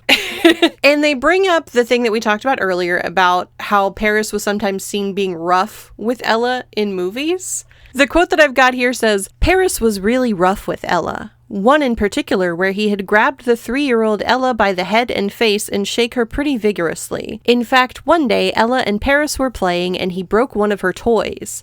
And while it's not clear whether he did it on purpose or by accident, many people knowing what they know of Paris today believe it was a vindictive act of cruelty toward his sister." So I broke my cousin's Xbox. Was that a vindictive act of cruelty? Or was that we were playing with Nerf guns and then I fell on it? I don't know, man. We'll have to evaluate that later after you commit some horrible crime. Oh, okay. My bad. But importantly, they are actually doing the thing that we talked about, where they follow that up by talking about the actual red flag was that was when he got a knife from the kitchen and started waving it around. Points for that. Why are we starting with the very normal act of an older sibling breaking a younger sibling's toy as if it naturally leads into threatening your mom with a knife? Also not stating if it's intentional or accidental, I feel like. The implication is intentional, but Yeah. without them, if they're not comfortable enough to say it, they shouldn't be comfortable enough to mention it. Yeah. The real kicker for me with the podcast was that several times they reiterated the urgent need for mental health awareness and preventative care, but it's not clear who they intended that care for, because they then somehow wrapped up the show with one of the hosts saying that she believes Paris is a piece of fucking shit and that she wishes he'd stay incarcerated forever because the streets are safer without him. And that was just too much for me. How very non-biased of them. I'm glad to have Yeah. such impartial commentators. We've explored a lot of nuance. We've discussed a lot of nuance. And I think that's good, and I think that's healthy. I think not everyone is required to or really inclined to. Mm-hmm. However, I also think that if you are not willing to, perhaps you shouldn't have a platform. If you're not willing to engage in nuance and a little bit of critical thinking. Yeah. Well, luckily they don't have a platform anymore. They stopped making the podcast. Well, good for everyone. That one made me pretty angry. I didn't like that. And then we can look at the updates. So as far as I can tell, Paris is still housed in the Ferguson unit in Texas. He will be eligible for parole in 2027 at the age of, 34. I'm not great at math. Charity has done a lot of interviews in the years since the crime, and particularly since the documentary came out, and then her memoir, How Now Butterfly, in 2020, which provides a fascinating stream of consciousness look into what her life was like in the period immediately following her daughter's death. Full disclosure, I did not read the whole thing. She is also currently working on a second book. Wow. She hasn't been especially active on Facebook in the last couple of years. The last major update that she posted in 2021 explained that she moved out to the country to take care of her mother, who had been diagnosed with cancer. Oh. And she says that she has completely walked away from Paris and not looked back based on some issues with boundaries and safety. She also shut down the Ella Foundation. Oh. Believing that she had given what she could to the cause and made something meaningful from her daughter's death. Interesting. I mean, I guess it's retirement for her, right, at this point. What I had read was that it was due to his starting a relationship with a unsuccessful mass shooter that caused her to walk away. Yeah, he started a relationship with someone who Charity felt was unsafe, basically, and she started to worry about somebody coming after her. Mm-hmm. She learned how to shoot a gun, so she feels better about that now. But yeah, she's done with the relationship. She also said, and I'm just going to leave this here for everyone to ponder, I have to remind myself I have already chosen to be sterile in my next life. Huh. And then there are some other things that came out in the recent podcast interview that I hadn't heard anywhere else. She admits at times since the murder, she has had violent thoughts toward Paris, like she wanted to hurt him to make him feel the way that she did. Mm-hmm. She describes multiple relapses and either passive or active suicide attempts since then. Charity believes that we can never really heal from trauma, we just learn to live with it, and that the things that are missing are always going to be missing. I don't agree with her there. And the last thing was a quote from her. People don't know why people like Paris are the way they are. God himself, herself, whatever, could poof up in my office right now and be like, hey, I'm going to tell you why, and give me a reason. And I probably would still be like, well, that is a shitty reason, because there is no reason that justifies a little girl being beaten and choked and stabbed and tortured by her own brother and putting their mother through this. Yeah, it seems she's gotten more vindictive over time. That's entirely possible, but she's got her youngest son to be protective of. Yeah, I don't think she's necessarily wrong. No. She's entitled to her feelings, right? Well, I feel like we had said something about that earlier on, that like looking for a reason only gets you so far, because there's not going to be a satisfying reason for something like that. Yeah. So where do we go from here after 2 hours of family therapy and Texas jurisprudence? If you appreciated this movie, you can check out the other movies by the same filmmakers. They had in 2014 The Dead Mothers Club, which is a film focused on women who've lost their mothers, not to be confused with The Dead Moms Club, which is the 2025 comedy special headlined by Bob the Drag Queen. Nice. Which is also worth watching. And in 2019, they did finally manage to make that documentary about juvenile justice, which is called 1,275 Days, or 1,275 Days, whichever way you want to go with that. The Family I Had sits in a small but potent cluster of documentaries that explore the tragedy of family violence, the invisibility of mental illness in children, and the generational weight of secrets. If you're looking for things to watch with a similar vibe, I would recommend Life with Murder from 2010, a Canadian documentary about a family where a son killed his sister. Rewind from 2020, a documentary about the hidden cycle of abuse, home video footage, and generational trauma. And Tell Me Who I Am from 2019, another documentary exploring trauma, memory, siblings, and how the stories we tell ourselves change over time. Content warning, I started this one and I turned it off once I hit the sexual assault, so just be aware of that. And I don't know, I'm all for suspense, but if the secret you're building toward is that this child was molested by their parents, I would maybe like to know that up front before I start watching your documentary. So what do we do with a story like The Family I Had? It's not one where you get to walk away clean with an easy moral and a tidy conclusion where everyone learns something and hugs it out in the end. You're forced to sit in that discomfort of knowing that a tragedy like this doesn't spring from nowhere. It grows in the gaps where empathy should have been, in the silence between generations who never learned how to name what was hurting them. This family's story isn't always neat or consistent or even always sympathetic. It's not necessarily one of redemption. In fact, it's still being written.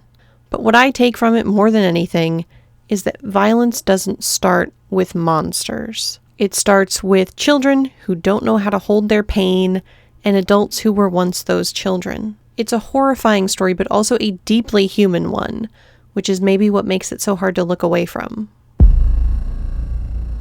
So generally, we like to try to rate our movies on 3 topics. We do overall quality, how uncomfortable it is, and would you rewatch it or recommend it? Okay. So overall, what would you say out of 10? Quality of the movie. I mean, I watched it. So Sure. that has to be... I was personally flattered and very much enjoyed being invited. And so there was that as my motivation as well. The personal selfish motivation to watch it. But I think it's perfectly watchable. If it's something you enjoy, probably very enjoyable. So I'd think it's like a 7. I'd give it a passing grade. Okay. I don't consume true crime, so I can't really speak to that. If you know somebody who is into true crime, is this something that you would recommend for that? Yeah. How uncomfy it was. The phone call is like an 8. It was up there. Yeah. Before the title sequence, like an 8. After the title sequence, like a 2. Yeah. I don't find a documentary breakdown of most things. I did watch a documentary on Nutty Putty Cave. That was horrifying the whole time through. Oh, yeah, absolutely. Cave stuff. Oh, my God. Cave stuff fucks me up. Oh, yeah, I don't do cave stuff, but I don't do cave stuff, right? So, like, I feel like my rating for uncomfy should probably be higher, but it's not because of who I am, where I am, what I've been through, whatever. If you step outside of just, like, the experience of watching the movie itself and get into, like, the implications and the things that it makes you think about with the justice system or with psychology or with family issues, anything like that, does that change the discomfort level at all? Yeah, absolutely. If I think about the wider implications, as we talked about, the mental health crisis kind of everywhere, always, all at once. And the prison system and the way that we do label people rather than try to solve, fix, help them. Yeah, that's horrifying. Yeah. That just makes it like it. There's a term for it that I'm going to call community or communal horror. That is wrong. Okay. But it's psychological horror when the scale is everyone, right? That's awful. That's horror of the highest order. For the wider implications, I'd give it anywhere between an 8 and a 10. But like for the movie itself, meh. Okay. Meh. Would I rewatch it? I'd put pretty low, like at a 3. Okay. I think I would recommend it mostly for it being strange.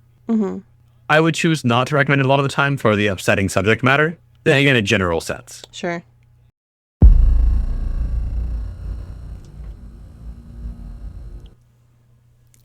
I also want to provide some antidotes. The what if we tried love instead of violence versions of this kind of story. I'm going to start with A Monster Calls from 2016. It's basically what would happen if the darkness inside you helped you process your grief and trauma instead of committing a homicide. You've got a young boy dealing with impossible emotions, a dying mother, and a lot of guilt that he can't name. It's a story about confronting pain rather than being consumed by it, with the lesson that anger and grief are survivable. If you're in more of a heavy drama mood, I can't recommend Short Term 12 from 2013 enough. It's a movie about a group home for at-risk teens that manages to be both devastating and profoundly hopeful. Damaged, angry kids who are hurting emotionally, but instead of locking them in cages, you give them boundaries, empathy, and time. And lastly, if you want to have some fun, you should give Encanto from 2021 a try if you haven't seen it already. It's the cheeriest possible way to talk about multi-generational trauma, repression, and familial expectation.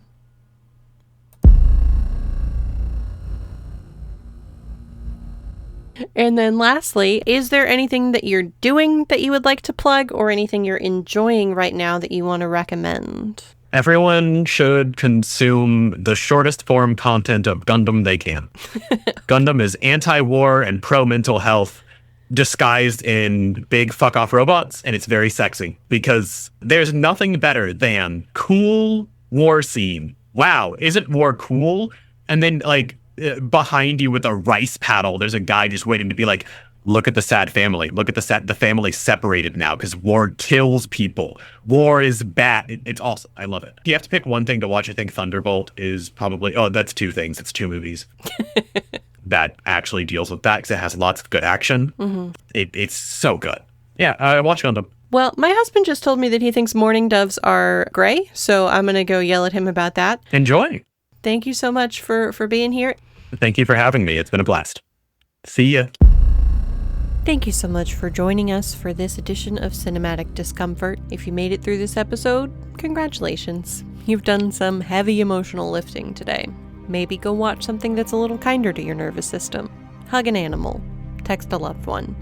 Or if you're in the mood, put on Encanto and ugly cry through some musical numbers. Thanks to our guest Joseph, who had a lot to say. I know he's super busy, but once you get him started talking, it's hard to turn him off. If you've got more thoughts about today's film that you want to share with us, or if you want to talk about what true crime shows you've had to give up on, please reach out to us on social media. We're on Instagram as @CinematicDiscomfortPod, and you can find me directly at Charlie Danny Perry. That's Charlie with an IE, Danny with an I, and Perry with a Y. And if you want more conversations about films that disturb, unsettle, and stay with us long after the credits roll, make sure to subscribe. If you'd like to support the show, the best way to do that is to share it with a weird friend. You can also rate us on Apple Podcasts, Spotify, or wherever you're listening, and leave us a review. Until next time, take care of yourselves, and if you have a good mom or chosen family member in your life, give them a hug.